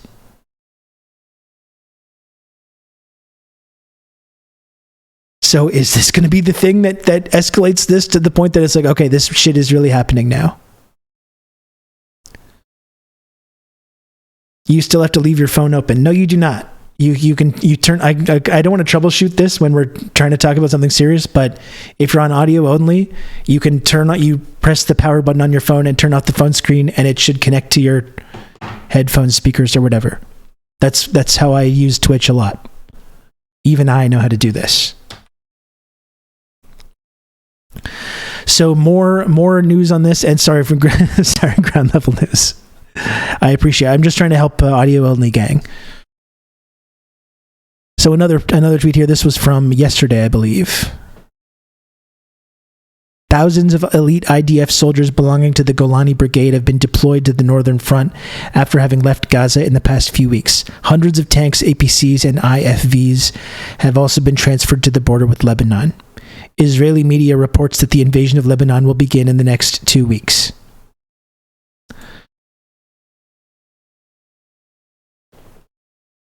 What's left of the Golani Brigade? That's right.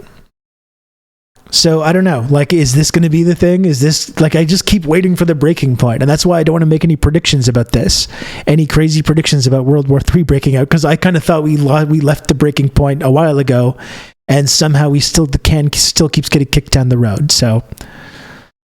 But it just seems like a confluence of everything. Like we've talked about before, like, you know, the early stages of World War II or World War I or whatever, when it wasn't totally clear what was going on. But there's so many different things happening right now that seem to show the indication that we're in the early stages of something that's going to be a lot greater, you know?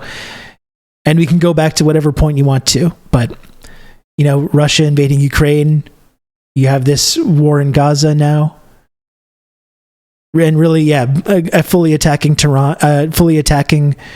Iran, leading to a broader Middle East conflict here, possibly Taiwan situation escalating as well.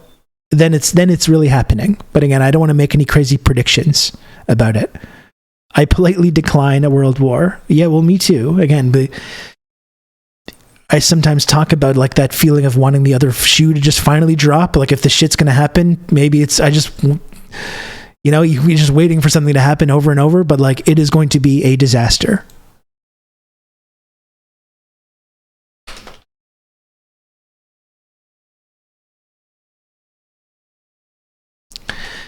As always, though, I find this quote to be very illuminating on this. This is the one thing that whenever I get kind of anxious about these kind of events.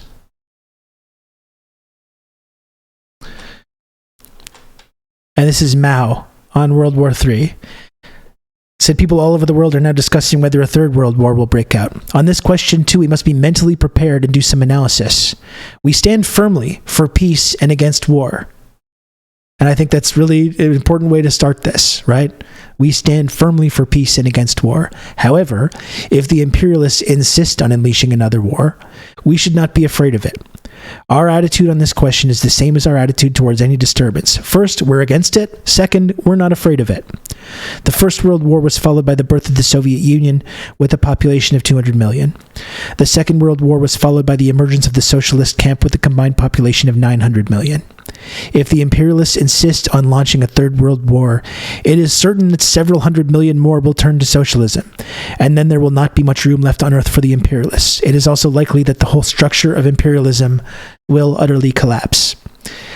And that's what I personally tried to hold on to, is that if this does happen, it's going to be a fucking disaster, and it is terrifying, but you have to imagine that this will represent the ultimate defeat of imperialism. And that's what I have to hold on to.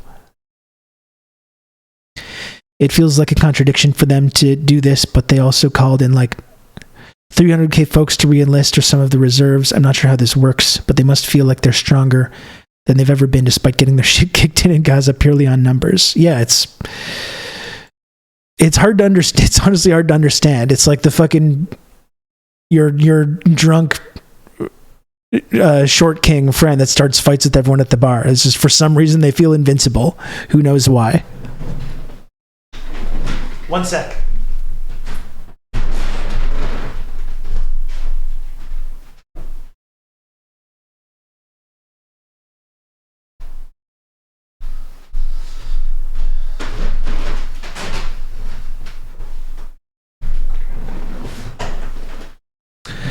The danger of believing your own propaganda. Yes, or pessimism of the intellect, optimism of the will. That's right. Oh. Well, I should go soon, folks. I think that's a good place to leave it. I've been talking a lot. There's more to talk about, but I will be back tomorrow, so I would like to get into more of this Texas stuff and the immigration stuff that we kind of alluded to. So, we can get to that tomorrow, I think.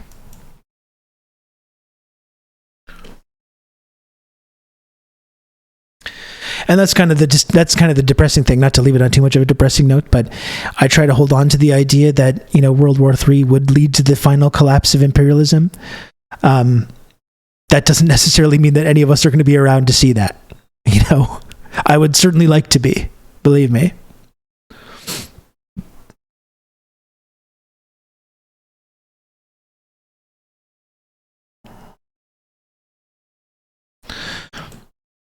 When those 23 IDF guys blew themselves up while wiring a building with explosives, Felix on Chapo referred to it as the IDF home aloning themselves, and I can't stop laughing. Was that what happened, or was it... I thought that it was that it got hit with a rocket while they were doing that, and then all the charges went off. Although that might have just been a thing to save face for a bunch of guys just accidentally blowing themselves up when they're trying to destroy someone's home.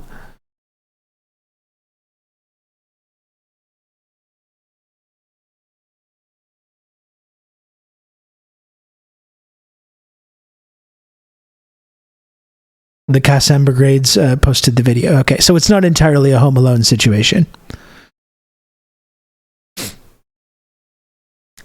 But it's a little bit Home Aloning themselves because that incident was exacerbated by the fact that they were wiring a house to explode at the time.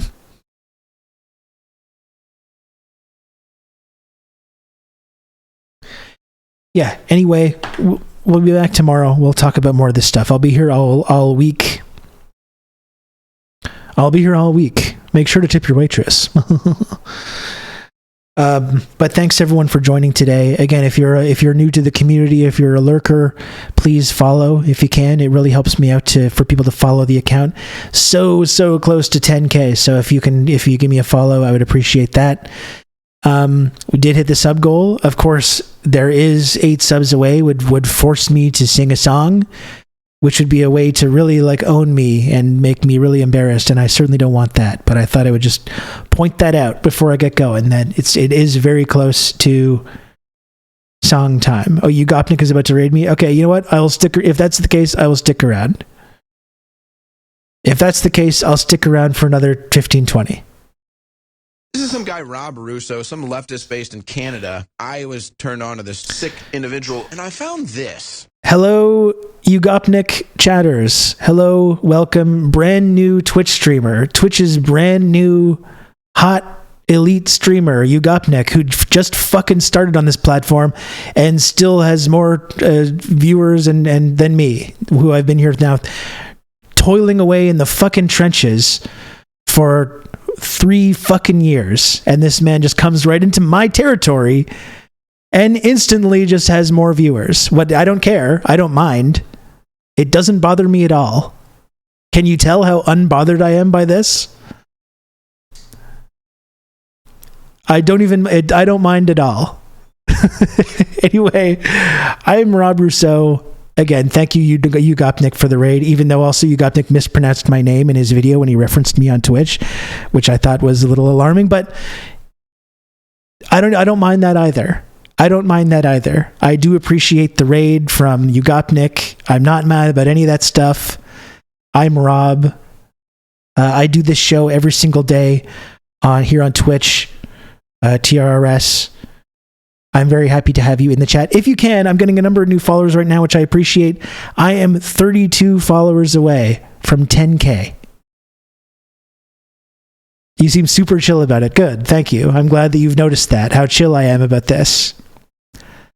I'm so close to 10K followers. So if you do want to do something that really helps me out and support me, please smash the follow button. We can get me over 10K right now, which would be pretty wonderful, I think. That'd be pretty wonderful. And you can join the community. You can join our Discord server. And if you want, you can support this channel as well by subscribing. Follow my boy Russo. Thank you, Gopnik. I appreciate it. Thank you. I do appreciate the raid. The whole thing, I was just doing a bit when I pretended to be mad and jealous and everything. That was totally just a bit.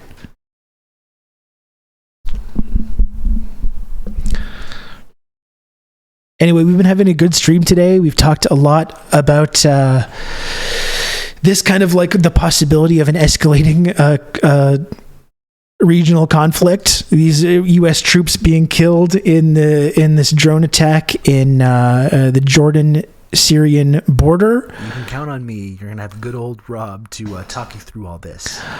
The kind of the fact that like it just seems almost inevitable that like the U.S. is going to get more involved. They got troops on the ground in Yemen. They've got troops getting killed on the Syrian border. We've got Israel possibly engaging in a larger scale operation in southern Lebanon right now. Like it really feels like we're on the verge of things completely spiraling out of control. And it's felt like that for a while. So who knows if that's what's going to happen, but like it is a crazy time to be following these kinds of geopolitical trends. Magooms, thank you for the tier 1 sub. Very, very kind of you. Thank you, Progressive Canuck, as well, for the gifted sub. I appreciate it. Some of the very best emotes on this entire platform, folks. Some of the very best tiny little images on this platform. So if you can subscribe, you do get access to some of the very, very best tiny little images.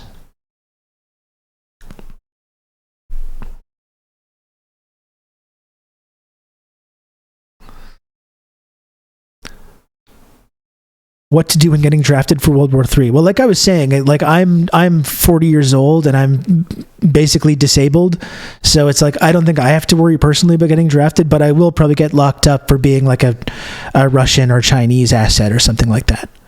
Because I do, frankly, just to full mea culpa here, I do a lot of like pro bono Chinese propaganda on this platform. You know, I'll cop to that. Is there a video to promote this channel? There is, in fact. There is. And I'll just play this just for people that are just joining us today that want to know what this community is about.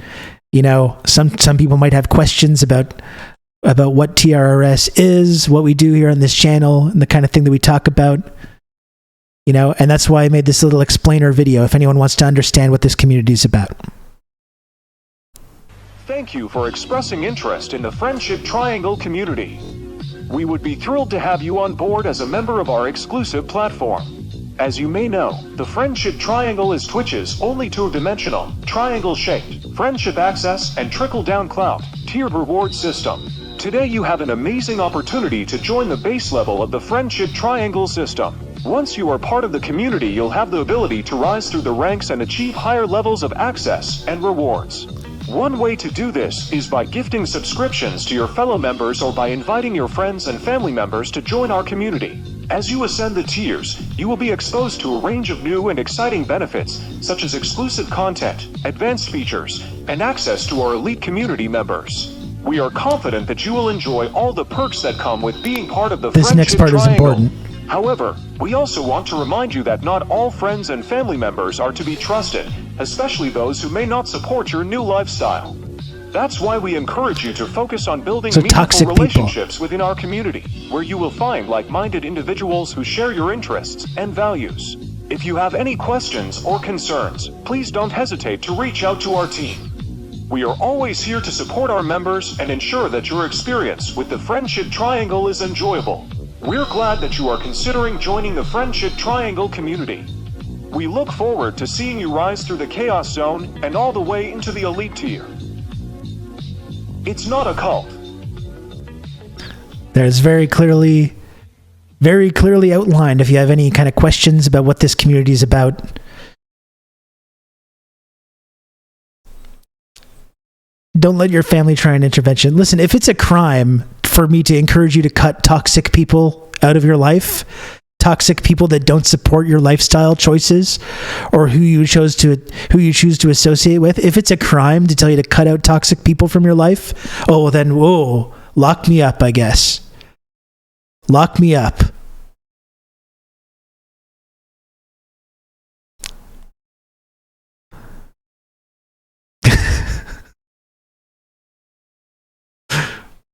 The video clearly says that it's not a cult, and again, it's not a pyramid scheme. It's a two-dimensional triangle-shaped friendship, access, and trickle-down clout tiered reward system. Okay, so totally different. People have found friends. They've even found love in the community. My wife found a really talented new boyfriend. Even see, that's wonderful. That's the kind of thing we love to support here. The system works, folks. Oh man, it's so close. I'm at 9,988. I'm 12 follows away. I'm 12 follows away from the 10K. But I really appreciate the raid and for everyone that joined the show today. My life is Marxism-Leninism.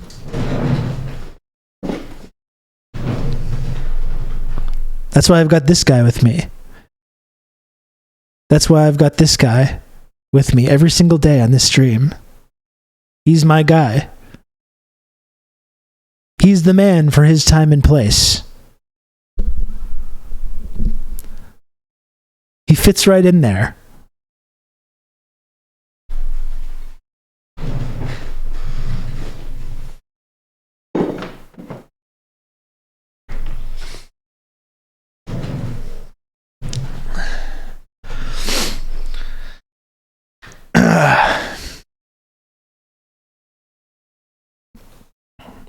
Anyway, I do have to go somewhat soon, like not right away. I was actually planning on leaving, but I'm going to stick around a little bit because we've got some new folks tuning in.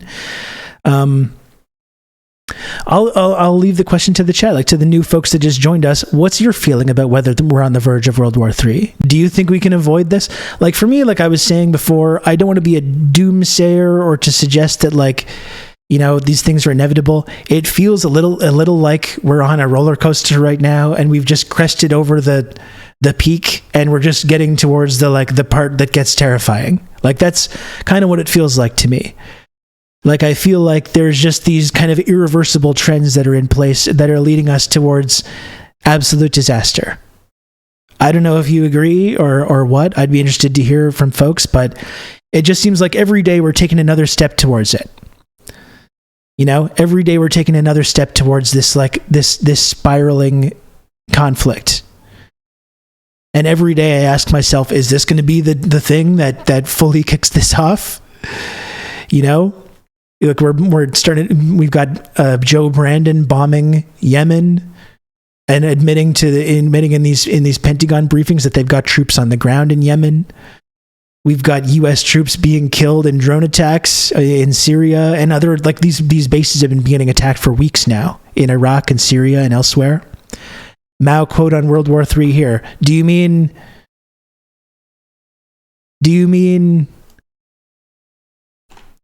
this quote that we were just looking at? Like 5 minutes before you folks showed up? Yes, no, I agree. The Mao quote on World War III has been very helpful to me and others at this time to try and analyze this and understand it. And you know, I like what Mao says here. We stand firmly for peace and against war. However, if the imperialists insist on unleashing another war, we should not be afraid of it. Our attitude on this question is the same as our attitude towards any disturbance. First, we're against it. Second, we're not afraid of it. And then he goes on to talk about how he believes that World War III will represent the final defeat of imperialism. And he talks about how the USSR formed out of World War I and the socialist camp, including China, forming out of World War II. And he believed that was an inevitable conclusion. And that doesn't mean that it's not fucking terrifying. It is terrifying. Bleep Lord, thank you for the $5. I really appreciate that, Bleep Lord. Thank you. Hello, Robert. Here are your residuals for this month. Deborah, accounting, Raytheon. Fuck. That's supposed to be an email. Can you just let me know on Slack? On Slack when those come in? Because it really puts me in an uncomfortable position when you start doing it like that. You know?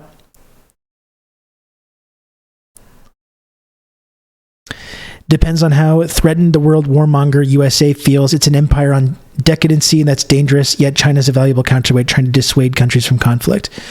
Yeah, and like there's not a coincidence that they want to turn Taiwan into one of the major flashpoints in this coming war, and that's really going to be the final domino to fall. I think you've got Russia and Ukraine, you've got this expanding war in the Middle East, and I think Taiwan is the final domino to fall when this is fully kicking off. You know, yeah, a cornered animal lashes out. Like this is all we've been talking about it a lot. The kind of declining empire vibes that we're getting right now. They're lashing out because their whole the whole legitimacy of the entire Western project is being destroyed, and it's being destroyed in Gaza right now for whatever credibility it may have had left. You know.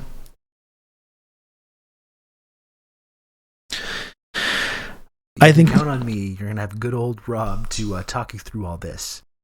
Hey Rob, thanks for the investment tips. Investing in Lockheed really turned my portfolio around. Again, let's keep those messages to the DMs. Joe, I appreciate the support. Thanks for the 5 months of tier 1. Let's keep those messages to the DMs. We got some new folks in here, and we don't want to, we don't need to talk about that publicly. You know, let's keep that more private. I think Taiwan will become second Israel to poke China. The thing is, China's not going to allow that to happen. Like that is, I think, the big difference here. China's not going to allow Taiwan to become a glorified U.S. military base. I think they will blockade Taiwan before that ever happens, and then dare the U.S. to escalate from there. But they're not going to allow that to happen. Like, China is going to reunify with Taiwan. It's whatever form that looks like. Whatever form that takes. I think ideally, from China's perspective, they would like that to be a peaceful process of reunification. Who knows what's actually going to happen, though? But they're not going to allow they're not going to allow the United States to establish a foothold, a colonial outpost directly on their border. Rob, thanks for saving that bus full of orphans. It was actually no problem, Lioness. It was no problem. It was no... yeah, was it dangerous for me personally? Yeah, it was. But, it's orphans, so obviously I'm going to do what I have to do to protect them. But, thanks for mentioning that as well. If a larger regional war starts in the Middle East, do you think China will seize the opportunity to blockade Taiwan? I mean, I don't know if it has anything to do with the larger regional war in the Middle East. I think China is going to do that if they feel like it's a threat. If they feel like it's a threat for Taiwan to get turned into a colonial outpost, similar to how Ukraine is a colonial outpost on Russia's doorstep. Exactly how Israel is a colonial outpost on the doorstep of the Middle East. They want to turn Taiwan into that exact kind of situation, and China's not going to allow that to happen. So if they feel that that's where things are going, then yeah, they will probably blockade Taiwan.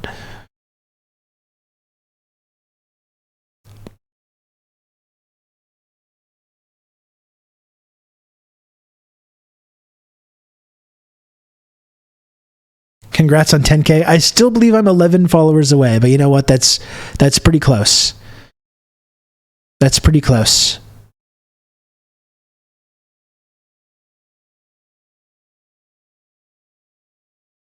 Yeah, and that's going to cause the treat economy to just completely collapse.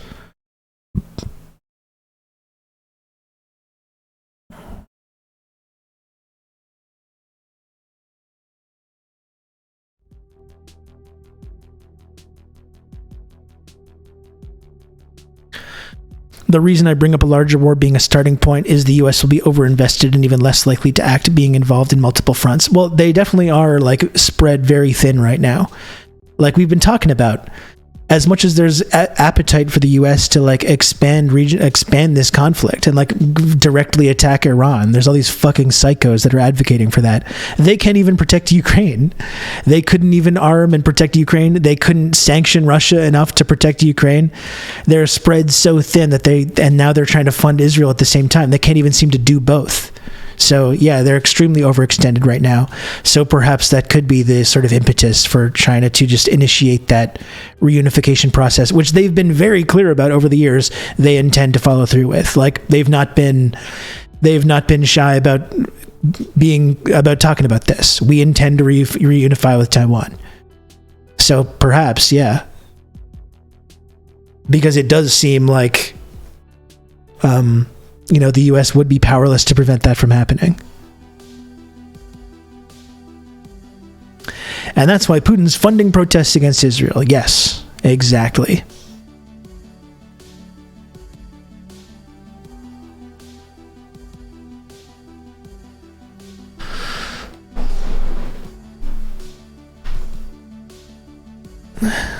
DPRK is back to saber rattling. Oh, I mean, could you even describe it like that? I think DPRK is responding to, as always, I think DPRK is responding to our own aggression. You can describe it as saber rattling, but I think they're responding to the very real threat that's posed against DPRK by America and South Korea engaging in these kind of like war games exercises like on their border and pointing nuclear weapons at them for the last 70 years.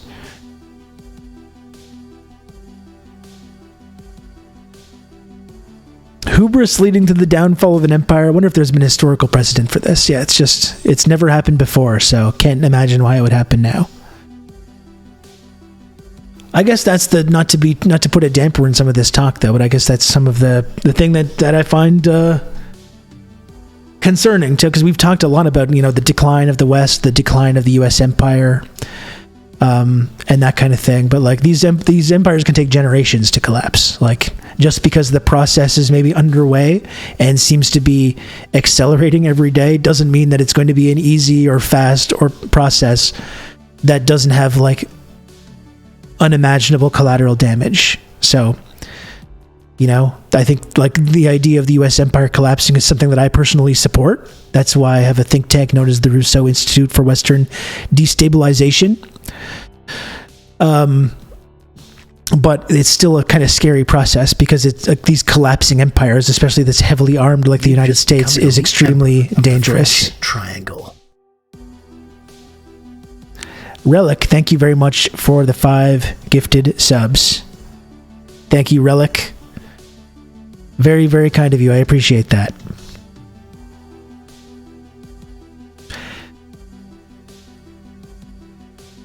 Taiwanese parliament is spread about 60-40 between pro-Chinese and pro-American parties.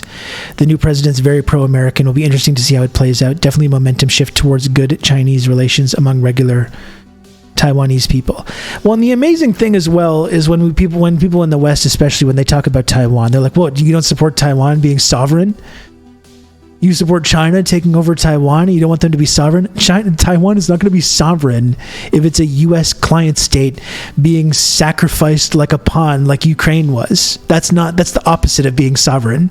When you're a U.S. client state being used to destabilize an enemy of America, that's not sovereignty or democracy."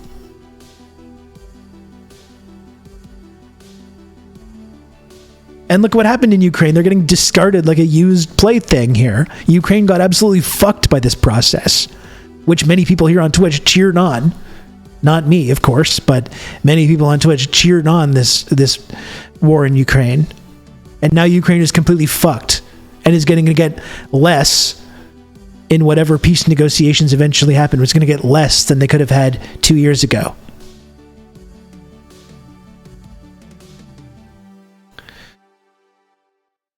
Okay, well, this is, it's frustrating because like obviously it's nice to get subs and everything. I do have a kind of unofficial sub goal on this channel, which, as my new viewers are about to find out, I have an unofficial sub goal on this channel that when I get to 50 subs, I sing a little song. So I guess that's since I got to go soon. I guess that's what we got to do now before we move on. Count on me. You're gonna have good old Rob to talk you through all this. Thanks always for clarity, Rob.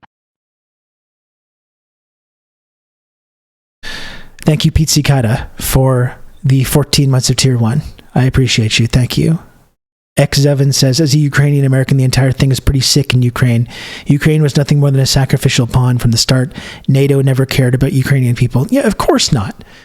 And like, I thought it was so fucking disgusting how many people here in the West, in Canada, and the United States, who are not Ukrainian, who have no family in Ukraine, who have no connection to Ukraine, but are so brain melted by like anti-Russian propaganda. They're like, no peace negotiations, no surrender, to fight until the last person, until the last Ukrainian. You know? I thought that was so disgraceful.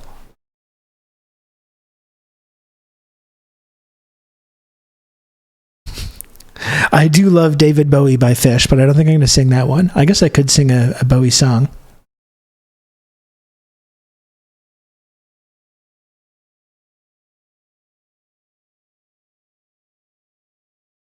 I was thinking about Steely Dan, frankly. It's been a while since I did a Steely Dan. I did not agree to Korn, no. I did not agree to sing any Korn songs. But Rob, we, the Ukrainians, not actually we, have to defeat Putler. Sean, watch it, okay? Just watch it.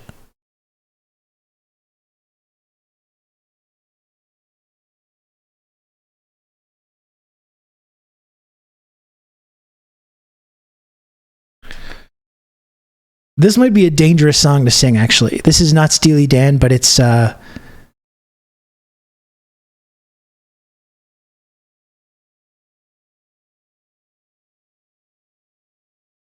Steely Dan, but it's Donald Fagen, New Frontier, which is about like partying in a fallout shelter, which might be fitting for the discussion that we've had today. You remind me so much of my brother-in-law that he's on the exact opposite end of the political spectrum. Well, maybe I've got a doppelganger. I've got a doppelganger out there. What's the best way to find protests, like Palestine protests? I would say there's a lot of Facebook pages that are good to follow. Palestinian Youth Movement is one. That often have information, and also different offshoots in various cities as well.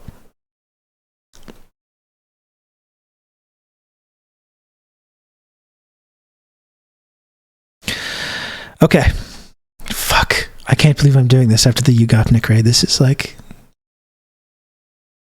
fucking Jesus Christ.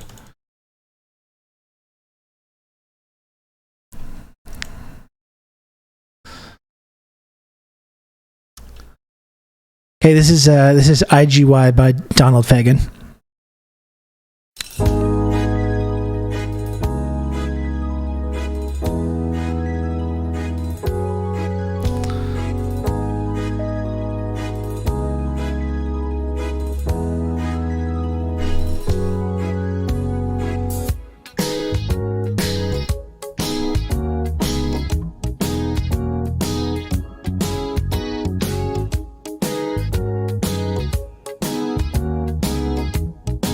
It's a long intro.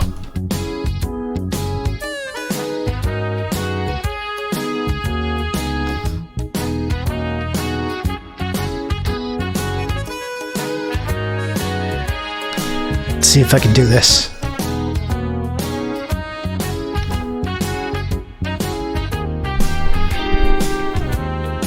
Standing tough under stars and stripes, we can tell this dream's in sight. You've got to admit it.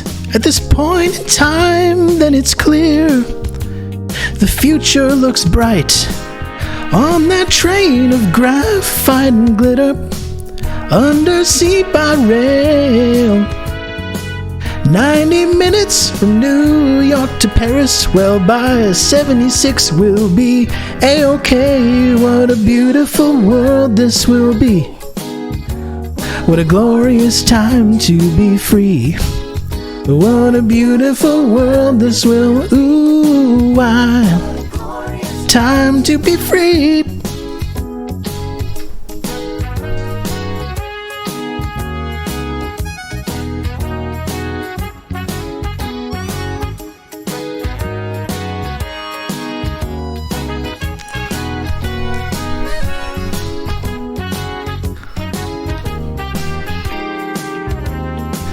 Get your ticket to that wheel in space while there's time. The fix is in. You'll be a witness to that game of chance in the sky. We know we've got to win. Here at home we'll play in the city, powered by the sun. Perfect weather for a streamlined world. There'll be spandex jackets, one for everyone. What a beautiful world this will be. What a glorious time to be free. What a beautiful world this will be. What a glorious time to be free.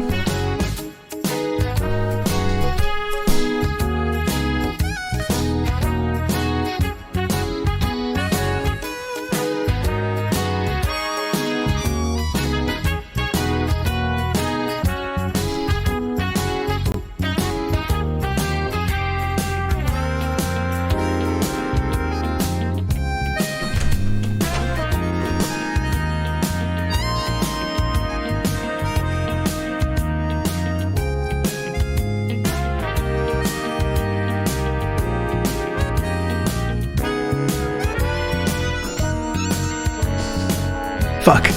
Graphic glitter. Undersea by rail. 90 minutes from New York to Paris. Ooh.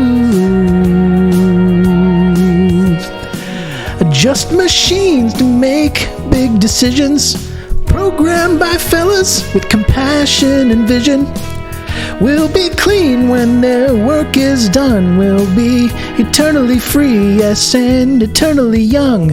Ooh, what a beautiful world this will be. What a glorious time to be free. What a beautiful world this will be. What a glorious time to be free. What a beautiful world this will. Ooh, why glorious time to be free. What a beautiful world this will be. What a glorious time to be free.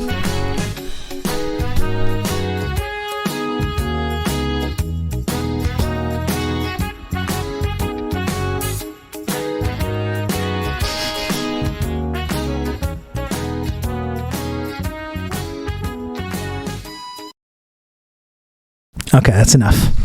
That's enough.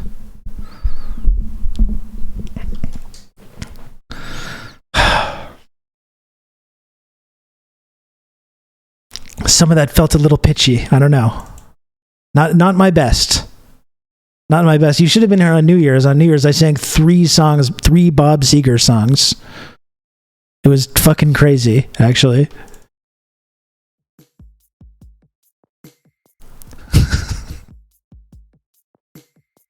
Got scared by the impending key change. I don't know. That part was okay. Some of those Don Fagan songs are deceptively complex to sing, though. What's getting better as you were warming up. That is as well, too. I didn't do any vocal exercises besides just sitting here talking all day and ranting and raving and hooting and hollering. Anyway, thanks, folks, for joining the show. I really appreciate everyone that tuned in.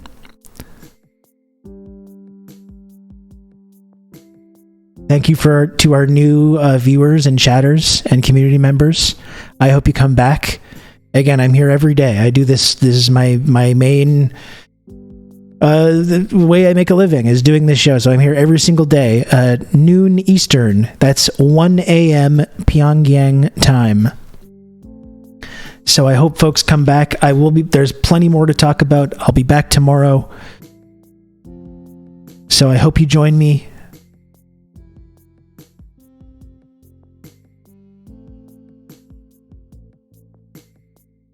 I'll definitely be back to see the most unbothered man ever.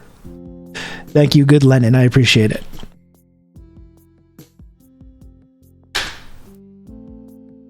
We're going to go ahead and raid our friend DJ Mule. Thanks to everyone for joining again. I really appreciate it. I'll try to be back. I'll try to start streaming tomorrow in a timely manner. Sometimes I'm a little late. I don't know.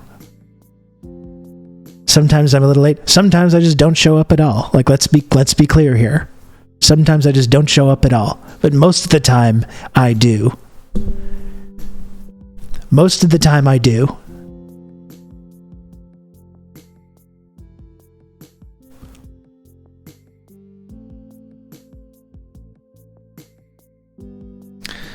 So tomorrow, let's call it 12:30.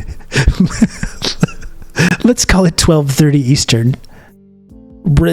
Sharp, okay? At the latest.